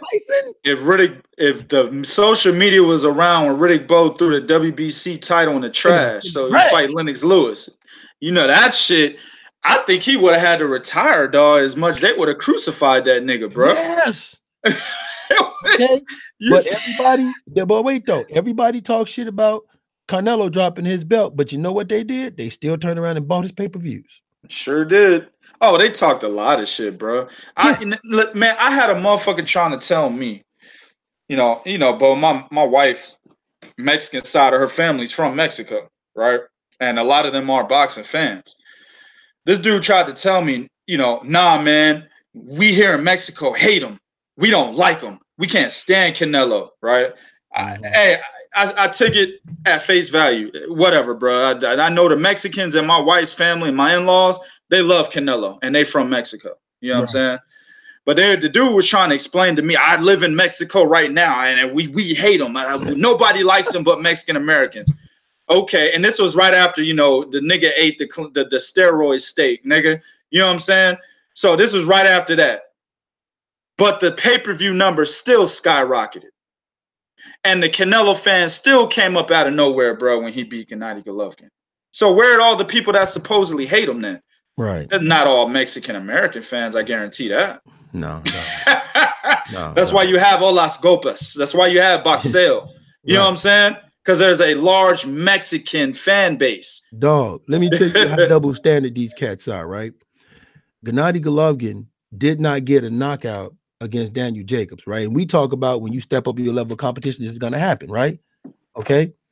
Errol Spence don't get a knockout over Mikey. Oh man, his power ain't shit. He's really not the truth. I don't believe he really. Like what? Like y'all really got a double standard like that? Yeah. So Man, Yeah, word up, word up. you can't like you just can't try to understand what goes through these guys' minds other than the fact of they've picked a side already. They either for something or they're totally against it, regardless of whatever the fuck it is. Because when I hear cats ask me questions like, name one good goddamn fight PBC has made recently. Name one good fight that PBC made recently. Then when you give them the fight, you know what they tell you? Oh, there you go. You're a Captain Save a Hoe. Well, motherfucker, you said you wanted me to name you a fight. Captain Save a Hammond. Save a Heyman. Save a Heyman. But when I asked you, okay, and what's funny is like, and it's funny because I laugh at him because I'm like, man, for motherfuckers that hate, like when I don't like something, I don't talk about it. Like, I agree. Care less about 100% family. And that's the difference between that's the difference between an alpha and a fucking beta, bro. Yeah. A beta gonna sit there and talk about some bullshit that they hate all day long, while an alpha gonna be like, oh, I don't like that. I'm not even gonna participate in that. Yeah, you see what I'm saying? Yeah, I'm like, if I don't like something, okay, I'm not gonna think about it. But they are so wanting to talk shit about something. And I said this last time. I asked the question, how many motherfuckers knew that Bivol was on at the same time Porter was on? Yeah. Yeah. See, a lot of motherfuckers don't know that. Bivol was saying they don't know that. They don't know that. I've been to some of these zone events. Listen, man. Christopher Tom, man, is Captain Save a Heyman. That's you know what I'm saying? Captain Save a Heyman. That's what they say, dog. Y'all can use it. Y'all can use it. Credit a nigga though. Yeah, it's Captain Save a Heyman, dog. If you say anything positive, like somebody asked the question, they made a post. They said, you know, it's messed up that nowadays, and I can't remember who did it. I can't remember what room I was in, but I just remember the post because it was funny to me. They said nowadays you can't you can't say nothing bad about Floyd without black people getting on you. And I'm like, shit, you can't say nothing good about the motherfucker without you haters jumping on my your ass. If you just talk about just him being a lineal champion in 3 or 4 divisions, they get on your ass. Dick Jessica, puller and all this shit. Jessica, I agree with you 100%. Yeah. About that Danny Garcia and Granados is trash. I'm going to go to the comments. Let me move up a little bit. She also said that Mikey asked for an ass whooping. So I don't hate on Spence, but Mikey did disappoint me. Yeah, he disappointed everybody, because he ran his mouth, talked about how, you know, he sees something and he went out there and didn't manifest what he said he saw. Right. Now through his performance. Now with that, people hating on the fight because of that, I understand it, because you're right. Yeah. I understand. Yeah. That's just like people that's like to this day, I cannot watch Oscar De La Hoya versus Felix Trinidad. I can't watch it. I can't watch it. I really can't watch it. Okay. Yeah. But yeah, for that reason right there, I definitely understand. Yeah. KVT, some people defending Fury's opponent too and shitting on Brazil at the same time. Yeah, that's what this is what we just talked about. Yeah. That's what we just talked about. Let me go back to what Jessica said too. What also pissed me off about that, Jessica, is that in the post-fight press conference that I was at, Mikey Garcia admitted that it wasn't just one thing that he saw that he saw as a flaw. He just felt that he was better than Errol Spence at everything. That even made me even more mad. Because like, well, if you thought he was better than him at everything, then you should have did way better than what you did. You know what I'm saying? Yeah. Telemundo, Telefutura, Univision, Boxing Azteca. Exactly. All these damn Mexican boxing shows and shit, but Mexicans don't really fuck with Canelo. Fuck out of here. All right, man. I'm gonna go to the next one, man. Let me say, let's continue from 13A, man. Oh man, hold on. You missed one comment. What's that? My favorite comment. Christopher Thomas, my favorite comment. Imagine social media around for Bo's favorite subject. Oh, I was gonna say that and forgot about it. Aaron Pryor, motherfucker. He had a typo. It's Leonard ducking Pryor. Well, this is the thing.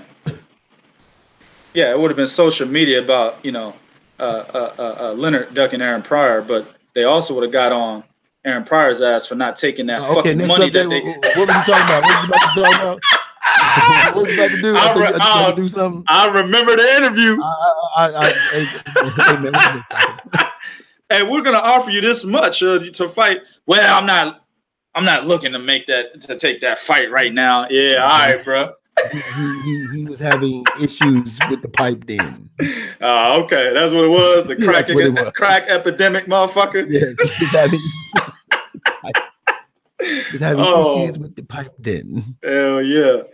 I'm gonna do a continuation from the last episode before we got cut off, man.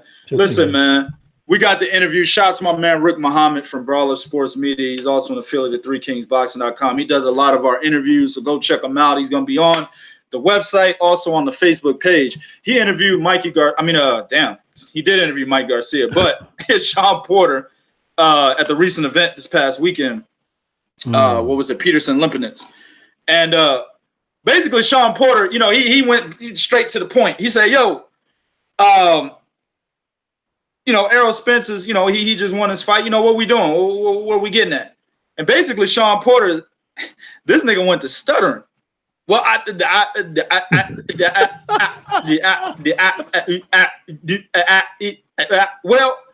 know Manny Pacquiao, I know he got away from Manny Pacquiao, but he said in an interview that he want to come back July, August. But I guess it'd be Porter Spence July, August. That nigga was sweating like a bitch.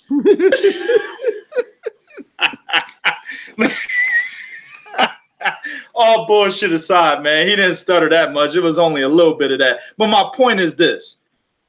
It just seemed to me in the interview, he did say that he thinks Porter versus Spence is going to happen July and August. But I don't really believe Shawn Porter wants that fight. What do you think about that, man?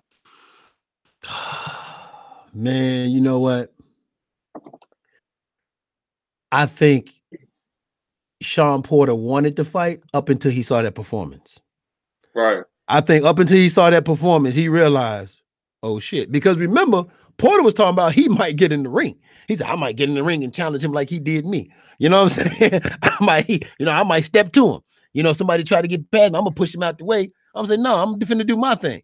Then after the fight, I'm sitting back here in this, in this leprechaun suit, I'm gonna sit back here. Oh, sit up here, it's a long walk to the ring, and I'm sit back here with the leprechaun suit on and chilling. Oh, man, he's in the ring. I wouldn't want to go in there and interrupt a future Hall of Famer.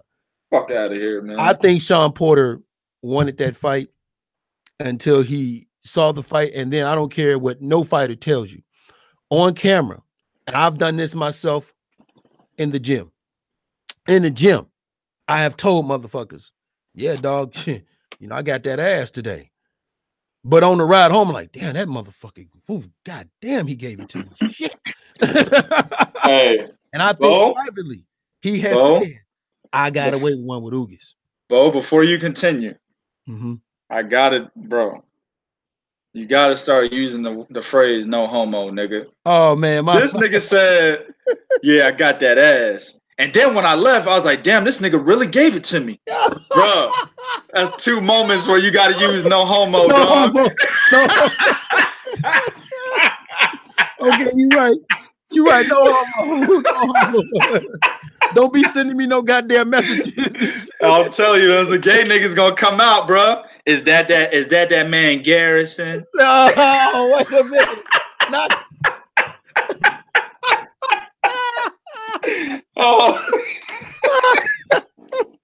Oh shit. Not the government, dog. Not the government. Not the government. Oh shit. Oh man. But you're right though. So I think Shawn Porter after the fight, he talked like he did, but he know how hard that fight was with Ugis. He know how hard them body shots from Ugis felt on him. And then he saw this fight with Mikey. And in the back of his mind, he's like, man, I might want to, I might want to rethink this. Now, if he fights him, then I give him all the credit in the world. But I wouldn't be surprised if, because he's saying, because this is what he said now. Well, we're going to wait to see what happened with him and Pacquiao. Then, after that fight, we might look to fight him.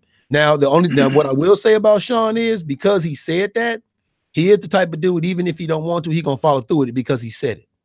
If it don't happen, it'd be because Kenny Porter will say, well, I decided we need to go another way. To which Shawn will be, okay, blame my dad. Blame my dad. My dad. Right. Blame my dad. My dad.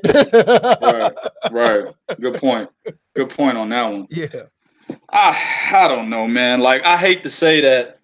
So I used to say fighters were scared of other fighters, and I always had the reason behind it, but I never articulated it in some of my videos in the past.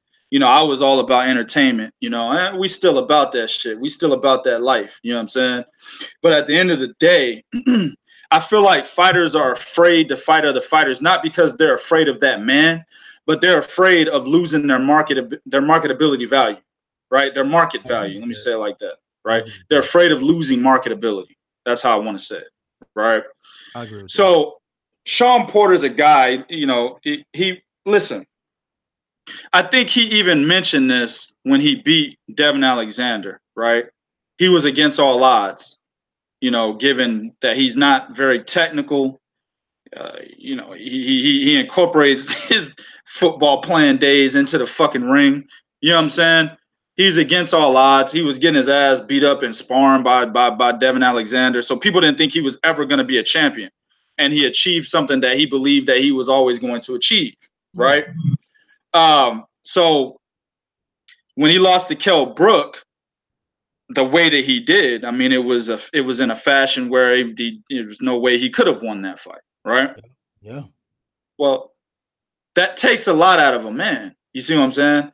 Fan base drops, right? People are like, oh, that nigga. And you, like you say, Bo, you're not a champion until you defend it for the first time, right? Yeah. I think he beat, I can't remember if he beat Paulie before Kell Brook. No, yeah, he did beat Paulie before Kell Brook, because that's the fight that got him the title. Nah, he got the title from Devin Alexander. Okay. I thought I think he beat what title did he beat Paulie and get off Paulie? I thought he got a belt off Paulie. Or am I thinking about another fighter? Nah, I think you're thinking about another fighter, man. I don't think he got a belt off Paulie, man. Okay. I don't think he got a belt off Paulie. Hold on, let me see real quick. I can find this shit out real quick, nigga. We're gonna do this real quick. So he beat he got the IBF off Paulie. No, he got the IBF off Devin Alexander. Devin Alexander was the IBF champion. He beat him, defended it, and then lost to Kell Brook. So you say you're not a real champion until you make your first title defense, which he did.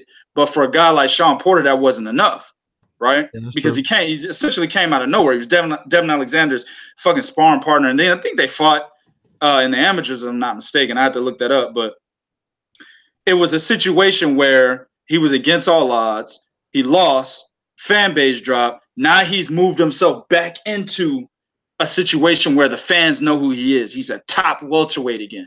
That's true. See what I'm saying? This is a major gamble. Again, just like the Kell Brook fight was, if he goes in there and gets slaughtered by Errol Spence, it's a major gamble. Because his fan base actually dipped a little bit when he lost to Thurman too. Yeah, exactly. I mean, well, I'll say this. It dipped a little bit. It didn't dip a lot. Thurman was still kind of being, you know, it was still kind of a beast to people. Well, there's a lot of people that thought Shawn Porter won that fight. It was a split decision for Thurman, I believe, or it was a close decision. I can't remember which of which, but it was a unanimous decision for Thurman, but it was a close UD.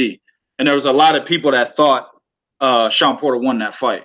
I've encountered plenty of people that thought Shawn Porter won that fight. Yeah. So I don't think his fan base dipped much, but you're right, it did dip a little bit, and that's just out of disappointment. You know what I'm saying? That's a natural dip, right? When your fighter you're going for takes a loss, it's a natural dip. But it's been work trying to keep his name relevant. You see what I'm saying? And that's why at one point he was trying to get the rematch with Keith Thurman so he can at least get a belt. Yeah. That's why he was like, man, I'm not fighting Errol Spence. I know he has a belt, but I feel more comfortable fighting Keith Thurman because I actually almost won that fight. I think I can beat him. You see what I'm saying? With Errol Spence, there's gray area. There's the unknown there. I might get knocked out and lose all my goddamn fans. Fuck him. Yeah, especially if he gets knocked out bad. Yeah. If he gets knocked out bad, you're absolutely right. That's what I think about this. Mikey Garcia's fan base has dipped because of the way he lost to Earl. There's a lot of cats out there that don't like Mikey no more. There's a lot of cats out there that's talking trash about him now because of the way he lost. And like you said, he talked all that, then got in there and lost like that. So you're right. I agree with you on that one. Yeah. So I think that's kind of in the back of his head now. But at the same time, he's backed into a situation where, okay, I can go towards, well, Manny Pacquiao put him on the pole. I'm not sure Manny Pacquiao really wants to fight Shawn Porter either. Even though the Shawn Porter is not in my opinion, he's not a huge threat to a lot of people at 147, especially against the performance he gave against Yordenis Ugas. That is a big time bad style matchup for Manny Pacquiao. Yeah, it's fighting a Jeff Horn on steroids. Yeah, exactly. So I don't think Manny Pacquiao really wants to fight Shawn Porter. So I think Shawn Porter is looking, okay, I can go a couple of routes. I can defend my title again within the WBC. I can rematch Danny Garcia because that's getting thrown around if he beats Adrian Granados. You got the rematch with Keith Thurman, who is actually supposed to be the mandatory for the title. Because I remember the WBC placed not a sanction, but a requirement on the winner of Danny Garcia, Shawn Porter, before the fight actually happened. They said whoever wins this fight, they have to defend the title at least 2 times. That's what the WBC said. Okay. So you guys won defense. Then they said when Keith Thurman came back, well, Keith Thurman is going to automatically be the mandatory challenger, for the winner of Porter Garcia. Well, which one is it? He defended twice. He's a mandatory challenger. Which one is it? Well, he got defended twice, but the second fight can be the mandatory challenge against Keith Thurman. All right, fine. So now Keith Thurman's open. He's got that possibility of taking that fight. I think that's where he's looking. But Errol Spence is the third choice. So you either fight Danny Garcia, somebody else in the WBC, Keith Thurman, and then the fourth choice would be Errol Spence. You know what I would like to see him happen? I would like to see him fight Thurman and Errol Spence fight Garcia. Yeah, I like that. I like that fight. There's a question from Mike from Pound for Pound Boxing. Question from Mike from Pound for Pound Boxing and former advisor and songwriter for Ralph Tresvant. Nah, nigga. Introduce him correctly. Michael Wilson, a.k.a. and the new head of public relations at 3kingsboxing.com. You can ask whatever question you want to ask, brother. Go ahead, man. What's the question, Bo? Yeah, I might not do that. That shit go to your head. He said, here's a question. Who has a bigger fan base now, Porter or Thurman? I think Porter does now because of what happened with Keith Thurman, man. That situation with Thurman and dropping the belt, then not fighting Jesse Vargas, then the whole thing of what he said about Errol Spencer had not been on his to-do list and all that. He took a big hit, man. He took a big hit. Yeah. Oh, man, that's a tough question, man. I think, well, listen, what do I always say, Bo? Boxing is what? What have you done lately? What have you done lately? And lately, both fighters look like shit in their last fights, nigga. But I think Thurman takes a bigger hit than Porter because of some of the, I agree. Like even though Porter did say it, I remember that Porter was like, well, I wasn't talking about Errol Spence 2 years ago, 3 years ago. Y'all hear me talking about Errol Spence? I wasn't talking about Errol Spence back then. Remember he said, Yeah, but he didn't take as big as a hit as Keith Thurman. It's a get back here, baby. It's a get back. Yeah. It's not on my to-do list. Fighting Earl is just not on my to-do list. It wasn't on that nigga to-do list because he wasn't trying to lose all his fans, man. Yeah, I'm telling you. He took a big hit, then claiming he was hurt and getting called slap boxing. Remember that one? Yeah. So he took a big hit, man. Yeah. Jessica said, I give Danny Garcia props for getting this far. Angel Garcia is not an elite trainer. Danny's power and chin has took him far, but not an elite fighter. You have been watching Gods of Boxing Talk. You've been watching Gods of Boxing. You have been watching Gods of Boxing Talk. Prodigy of Boxing Talk. Prodigy of Boxing. Because he said the exact same goddamn thing. Yeah, I said that way shit back years ago. Yeah, that's the absolute 100% truth. And you know what? I said this before Angel was exposed as a terrible trainer in the Keith Thurman bout, where it's clear to us that Danny Garcia needs to stop sitting on the center line, hoping to catch Keith Thurman with a counter left. Well, let me say it right. The counter Magic Johnson no look left hook You know what I'm saying? That he gave to Amir Khan. And the only instructions that Angel Garcia gave him was bend your knees.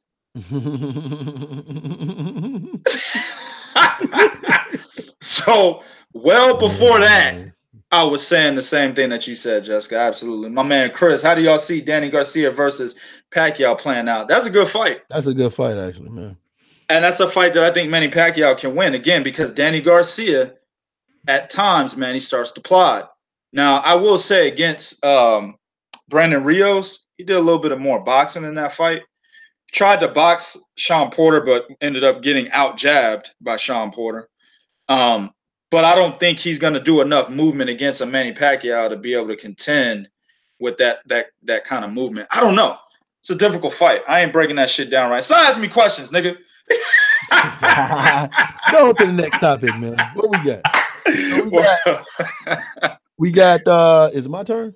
Yeah, go ahead. Lamont Peterson and why he made the right move to retire. I'm gonna make this short. Lamont Peterson is 35 years old. He's been in too many wars. He's a guy who has the height and reach advantage, but he doesn't use it. He tries to fight inside. So it was definitely the right decision. Listen, he actually took a bad beating, and it was even worse a knockout. Okay. Yeah.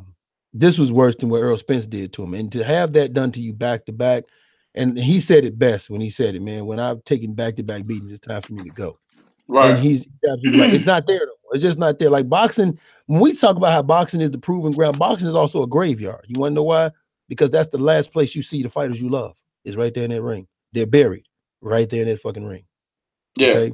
So although it's a proving ground, it's also a graveyard because that's it for them. That corner is their tombstone, and that's it. Once they walk it, that's it. They're done. So, yeah, I'm glad he retired, man, because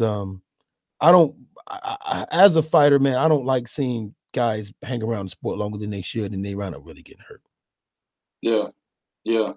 What's good, Adrian? You know, man, listen, man, he completely fought the wrong fight, and we said in the prediction video, or at least the prediction we had on the last podcast, we talked about that in order for this motherfucker to actually defeat Sergey Limpinets, and we had him winning the fight, he had to resort back to the Lamont Peterson that fought Danny Garcia, the one that, you know, fought Amir Khan in the first half of that fight. In the second half, he applied all this pressure, right? But he had to box. He had to go back to boxing Lamont Peterson, not the Lamont Peterson we've been seeing of late. You know what I'm saying? So we said if he actually fought Limpinets the way that he fights now, he's going to lose. That's exactly what happened. He gave up a 5-inch reach advantage and a 2.5-inch height advantage. Yeah. All right. Now, my thing is this. I'm not going to go too much into the fight. All you need to know is he fought the wrong fight from the opening bell, and it ended up with him getting knocked out. Also, yes, Barry Hunter had no instructions. Barry Hunter's usually a decent trainer, pretty good trainer. I like Barry Hunter. He had nothing to say here of note. Said a lot. In the back of his mind, he was thinking about stopping that fight. I think in the back of his mind, he was like, man, I don't think he can beat Sergey Limpinets. This is his last ride. Yeah. I ain't even gonna lie to you, family. I really believe he thought that. Yeah, you know I believe it too. I really do. Because this announcement came immediately after the fight in the ring. It was discussed. I think it was. Yeah. I mean, if you lose, then just retire, please. It was discussed. I mean, he immediately was like, "Yo, give me the mic." when Peterson got knocked down, you know what I'm saying? Give me the mic. Oh, hold on, let me throw this towel in. All right, cool. Give me the mic. You know what I'm saying? So, but my thing is this: it was the right move for Lamont Peterson because I've been saying for about a year and a half now, Lamont Peterson was in between a rock and a hard place, right? The hard place was 140. The rock was 147. He is in the same situation as Adrian Broner. Okay. The reason being is because he's not good enough to beat any of the guys at 147 of note. He will never be another world champion at 147 unless niggas start retiring or moving up and belts get vacated, right? 147, the talent pool is way too much for Lamont Peterson. But he's too goddamn big to make the weight consistently at 140. And even if he did, he can't beat any of those guys either. You see what I'm saying? So he was in between a rock and a hard place. There was nowhere for him to go. He was too small for 154, way too big for 135. What was he gonna do? Where was he gonna go? All right. I mentioned in the recap article I wrote for this fight, I say, yo, I said everything I just said right now, and then I mentioned this fight was realistically for nothing. Entertainment value and money. Ain't nobody gonna jump up in no rankings. I looked at the rankings for Sergey Lipinets, dog, after the fight. Actually, before the last podcast, I looked at the rankings. Sergey Lipinets is not ranked in any of the 4 major sanctioning bodies at 147. No, he's not. I think he's ranked like number 5 by the WBC at 140, but that's it. That's it. So this fight was really for just money and entertainment value, because look at Lipinets as the winner. Do you guys in the chat believe Lipinets beats anybody at 147 with the belt? I don't. I don't even think he beats Danny Garcia, who doesn't have a belt, right? I think it's a good fight between Lipinets and Adrian Broner. I just feel like he's on that particular level. If Lamont Peterson would have beaten Sergey Lipinets, do you think he would have beaten anybody with a belt at welterweight? No. My man KVT, hell no. Mike James boxing, hell the fuck no. Nah. You should have put a defuck. You should have put a defuck in between there, bro. Exactly. So this fight it was really meaningless in terms of propelling themselves within their respective careers. It was all about entertainment and money. And I think for Peterson, it was, where am I at? Where am I at in my career? Exactly. You know what I'm saying? And he found out. So he did the right thing. Excellent career.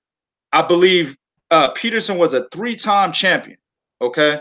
He was a 3-time champion. Okay, yeah. I know he was a unified champion at one point. He was a 3-time champion. I think he was an IBF champion 3 times, family. I think he was an IBF champion 3 times. You know what I'm saying? So he had an excellent career.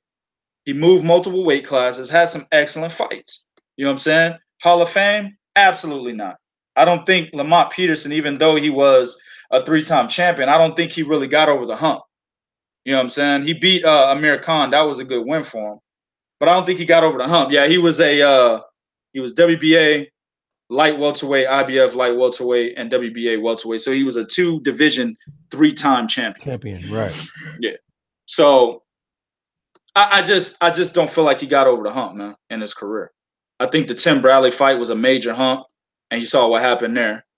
I feel like the Danny Garcia fight was a major hump, a fight he should have won, but you saw what happened there. He should have won that fight, man. Lucas Matisse was an extremely a major hump, and you saw the nigga got knocked out by an arm punch. By what? I'm sorry, I didn't hear that. By what? No, I'm sorry, I didn't hear that. You ain't about to do what he did, nigga. I'm just I didn't hear it. I was he didn't get knocked out. He went down by an arm punch. That's what it was. Okay, it was he went down. He went down by an arm punch. Oh, so it wasn't a body shot. It was nigga. It was an arm punch, nigga. We punch niggas in the arms so around arm, here, you mean like the whole arm or just the tip of the? Hey, it looked like the elbow / bicep. You know what I'm saying? Yeah, but I'm just saying, family, like, you know, he's got some pretty notable names on his resume, but then he has some pretty notable fucking losses. Yes, so I just don't feel like he got over the hump, even though he achieved champion in 2 divisions. But it is what it is. Great fighter. I'm glad, you know, he made the decision. And it is what it is, man. All right. There is one more on here, but I'm debating on whether or not we should talk about it, man. Fuck it. I'm already throwing it out there. This is the last one. Make it brief, man. The Contender winner, Brandon Adams. A motherfucker probably none of y'all niggas know. Matter of fact, I spent a lot of time answering the question, the Contender is still on? I spent more time answering that question, bro. The Contender was on. It came on Epix. This was season 5. It ended in November. Brandon Adams, a middleweight, defeated Shane Mosley Jr. in the final. Okay? That tells you how bad the fucking season was. Shane Mosley Jr. made it to the finals. Brandon Adams is a guy that previously lost to Willie Monroe. Okay? previously lost to Willie Monroe. I'm trying to remember his other loss. Oh man, who was his other loss? Because he got 2 L's. I can't remember the other guy he lost to, bro. I give you a secret. John Thompson. I'm about to say, think of a basketball coach. Yeah, John Thompson, the nigga that coached Allen Iverson at Georgetown, lost to him. You know what I'm saying? So, so now he's not only is Contender still on, not only are they still alive and well, but now they're getting their champions big fights. Because now Brandon Adams is looking at facing either Gennady Golovkin or Jamal Charlo. Now, my question to you all is, who should Brandon Adams sell that third loss to? Wait a minute, man. Why are you selling? He's selling that third loss, fam. Is he pimping that old? He pimping that third loss. He pimping it. He pimping it. That nigga's like, listen, man. You can get your, you can get your back rub. I got a bitch with some big ass titties, all of that.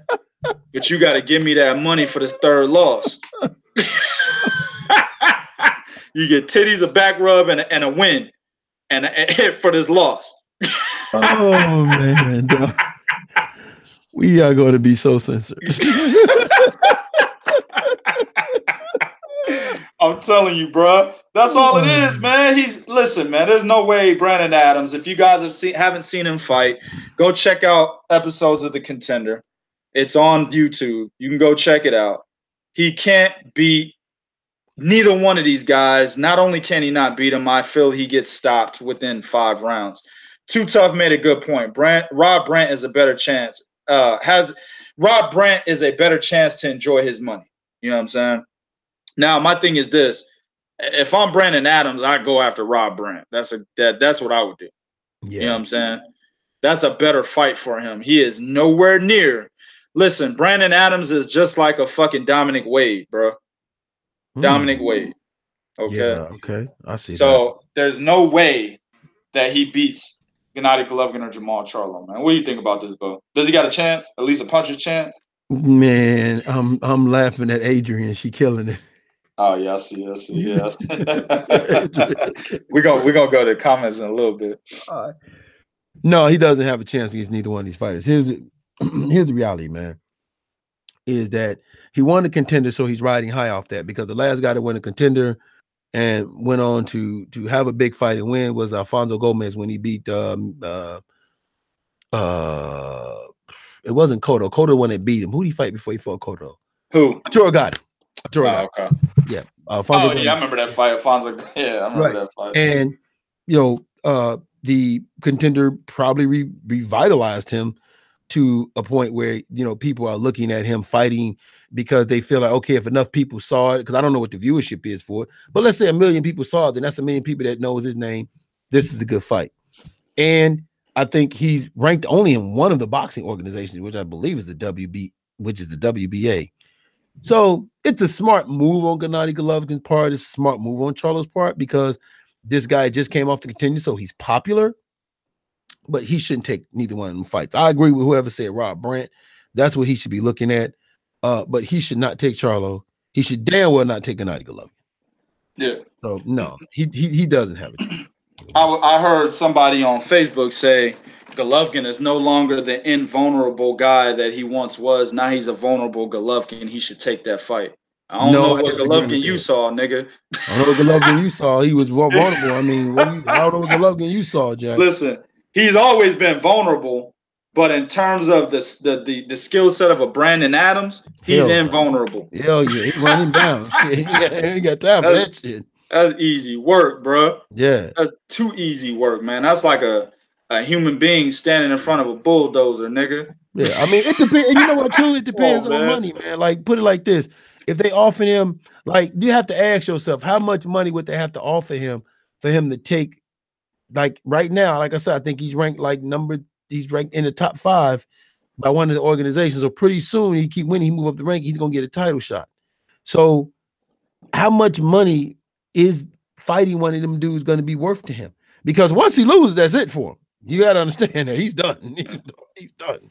Yeah. So, you got to understand. I mean, how much is that third loss going to be worth to him? Yeah, you're absolutely right, Chris. But the thing is, what we're trying to say was that the Contender in 5 seasons, people forgot about the Contender after season 1. Right. Sergio Mora won season 1. That's how he got that opportunity with Vernon Forrest and beat him, rematched him, then lost to him immediately. Lost the WBO belt in an immediate rematch to Vernon Forrest. Yeah. That's the reason why he got those 2 fights. But since then, the Contender has fizzed off big time. Yes, you know what I'm saying? So that's kind of what we're saying. And now even in season 5, the shit is on Epics, nigga. How many of you motherfuckers actually watch Epics? You know what I'm saying? It was on Epics, fam. You know what I'm saying? They couldn't even, yeah, see, Chris, I only saw season 1. I did too. Yeah, same here. So the fact that he still is able to get offers from Jamal Charlo's camp and Gennady Golovkin's camp, that's pretty big for him, man. The Contender actually did that for him. And also, I'll say, he's also been in these streets. Back in December, after he won the Contender, I guess all the money and the bitches got to his head, bro. This nigga had the audacity to be in the media saying he would knock out Canelo Alvarez. Oh, well, come on, man. You gotta play it up. Nah, man, you can't play it. Nigga, that's like, nah, bro, you can't play it up, bro. That's like some little middle school nigga saying, nah, bro, that's like some, listen, that's like some little middle, nah, man, listen, that's like some little middle school nigga saying he'll beat LeBron James in one-on-one. Stop it. No, you gotta play it up. Oh, wait. That's like ain't playing nothing up, man. That's like a little that's like a little school nigga, right? Getting in a tournament that's hosted by LeBron, and he wins this tournament. He gotta play it up like, yeah, man, I beat LBJ. Gotta play it up, man. That's like a motherfucker crossing over Michael Jordan and scoring on him and said, man, I beat Mike. Bro. What? Bro, not everybody can beat Michael Finley, nigga. Hey, for all you little niggas out there, y'all not gonna know what I'm talking about. Michael Finley was trying to get in Jordan's ass and shit when he was in high school. Yeah, he was. Michael I remember that. Yeah. People know the story. If y'all don't know, look it up. Yeah, little niggas ain't gonna know that. I don't know how many little niggas we got on here, but they ain't gonna know that. But look it up. Yeah, my man said LeVar Ball is better than MJ. Yeah, that's a good one. That's a good one. Brandon Adams is LeVar Ball and shit. Fuck out of here, bro. But it is what it is. At least but he's supposed to play it up, though, man. Yeah, I guess he is, man. Yeah, okay, hold on. 2K. You haven't been in the ring in a long time. Would somebody came to you and said, man, we want you to fight Canelo? Would you not be like, man, fuck fuck that nigga up? See what I'm talking about? I say that shit in the media in front of everybody. I don't give a fuck who laughs. Shit, I'll fuck that nigga up. I got about shit. Even when Canelo rehydrates, I still got 40 pounds on that nigga. Well, if he rehydrates to 180, he got me beat by 5 pounds. Well, shut up, man. On that note, let me go to the chat for a second, man. I'm gonna just randomly scroll up because there's a hell of a lot of comments. Look at my man, Too Tough. You late, nigga? Yeah, I know, right? Look, Friday, man. He had to get that knee. Too Tough had to get that drink in. Hell yeah. He probably sitting there right now with that Crown Royal in his hand. That nigga drinking Hennessy. He look like a Hennessy drinking nigga based off his picture. Yeah. Bika did, man. I think Bika won the second one. Yeah. I think it was the third season, family. I think he won season 3. Sekio Bika. I think it was season 3. Oh, y'all dumb. They said Marquise Johnson, maybe. Right. Yo, so Adrian said, who do we think should fight? Should Manny Pacquiao fight next? I'm gonna say Keith Thurman. I think Manny Pacquiao should fight Keith Thurman next because that'll give him the opportunity to go for the WBA super title, right? Keith Thurman looked like shit against Josecito Lopez. He's still a little rusty. You know what I'm saying? He's still working out that injury that he said he had. I think now is the time to go for the WBA super champion while you have the WBA regular belt. Because if you allow him to get back into his groove and then you try to fight him, you fuck around and get knocked out. So, yeah, I think he should fight Thurman. Who do you think, Bo? I think he should rematch Jeff Horn because he'll get the decision. That's a good point. Jeff Horn is trying to fight He's trying to fight Kell Brook. Kell Brook, yep. In June on the undercard of Jarrell Miller, Anthony Joshua. That's what Jeff Horn is trying to do right now. So we'll see. I'm getting some intel that fight might actually happen. We'll see though, man. We'll see. What else everybody talking about, man? What y'all niggas talking about in here, bro? Murata in Japan, man. I don't know what you're talking about, bro. I don't know what you're talking about. Talking about what you call the fighting him, Murata fighting that dude we was just talking about. Brandon Adams fighting Murata. Yeah. All right, these niggas ain't talking about nothing. He said, Chris said, y'all forgot Alfonso Diss verse on Canelo in that presser. Hell yeah. We ain't forget about it. Marcos McDonald's. This motherfucker said, Marcos, this is Jessica. Marcos McDonald's should fight Canelo. They killing him to make 154. He trying to make 147, Jessica. Trying to make 147, girl. Man. He trying to make that 147. He trying to make 147. It's 154 would have helped him. You know what I'm saying? He trying to go to 147. I don't think that shit's gonna happen. That nigga will probably get down to cruiserweight. I'm telling you, dog. You know what I'm saying? My man, too tough. Pack versus Thurman, Porter versus Spence. This way, Al gets all the top welterweights on pay-per-view. That should be one pay-per-view in itself, to be honest with you. I was gonna say, but I don't think Pack Thurman can go for like an undercard or Porter Spence. Spence definitely ain't gonna be no undercard. No, not after what he just did. Yeah, I don't think they could do that shit. I don't think they can do that shit, bro. He said American. Oh, we forgot a topic. No, we just gonna say that one. That's all. Yeah, we're gonna save it, man. We're gonna do that one later. All right, man. On that note, I got one more. King Phillip, is it possible for PBC to turn up with World Boxing Super Series for the 147 division Ali Trophy? I saw you post that a couple times in here. He's really trying to get that question asked, dog. Man. He posted that shit like 4 times. What do you think about that, Bo? Do you think it's possible? I think it's possible, but I think when it comes to Al Haymon, the question is going to be, is it necessary? And the reason being is he has all the fighters. He can make that type of a tournament fight without having to put it inside of a WBSS format.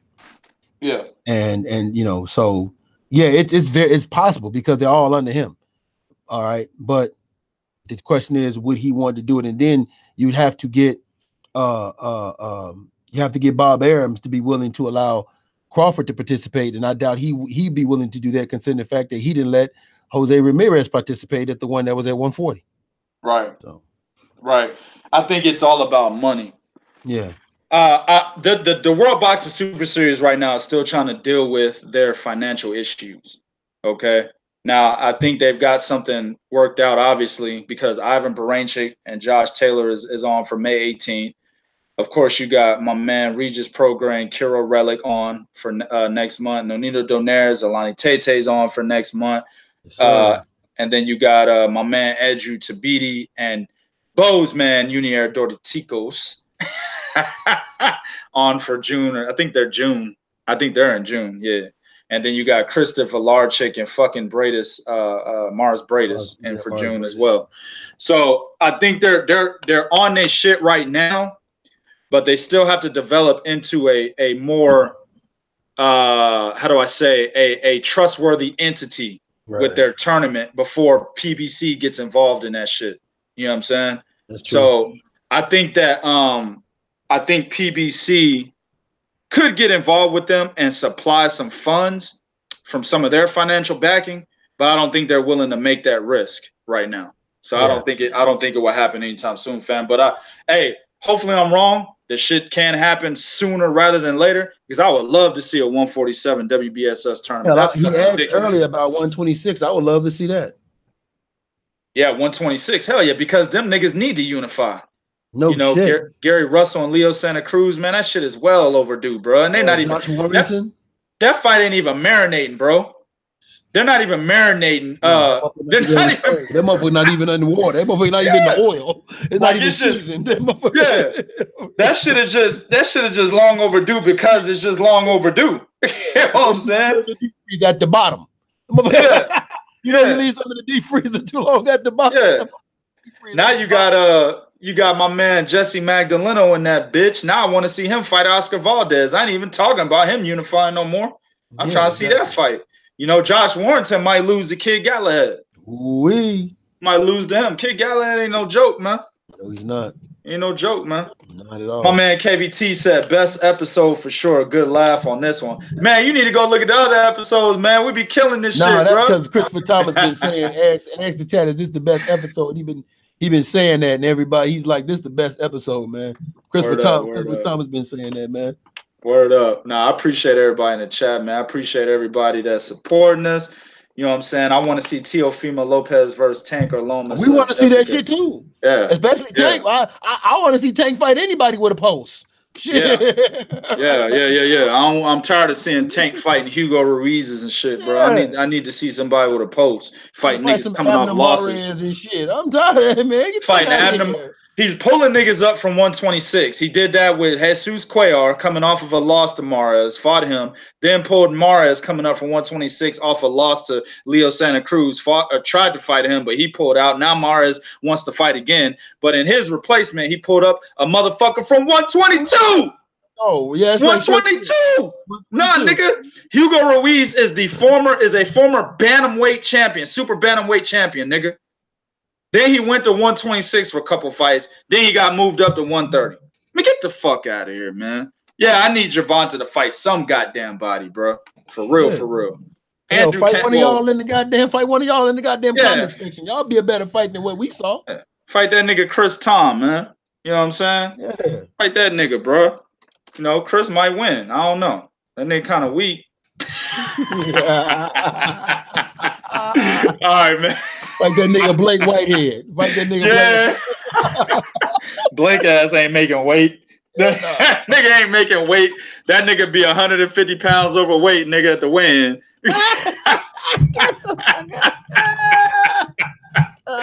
Oh, shit. All right, man. We're going to get up off of here, man. I appreciate everybody in the chat. Follow Three Kings Boxing on Twitter at Three Kings Boxing.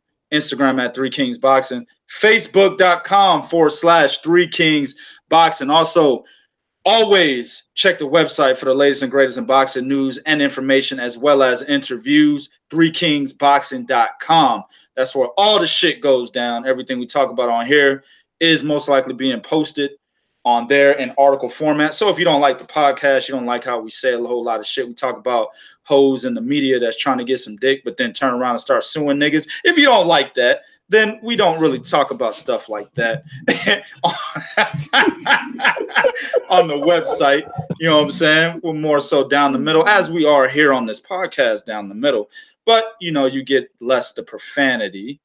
We get less the profanity on the website. All right. Also, while you're on the website, please make sure you click the donate button. $1.50, 2 cents, $1 million. If you got it, we definitely appreciate it. What you're doing, if you click that donate button, you're supporting the authors. They put a lot of blood, sweat, and tears. This is a 24/7 operation that we are running. All right. Appreciate everybody that's donated up to this point.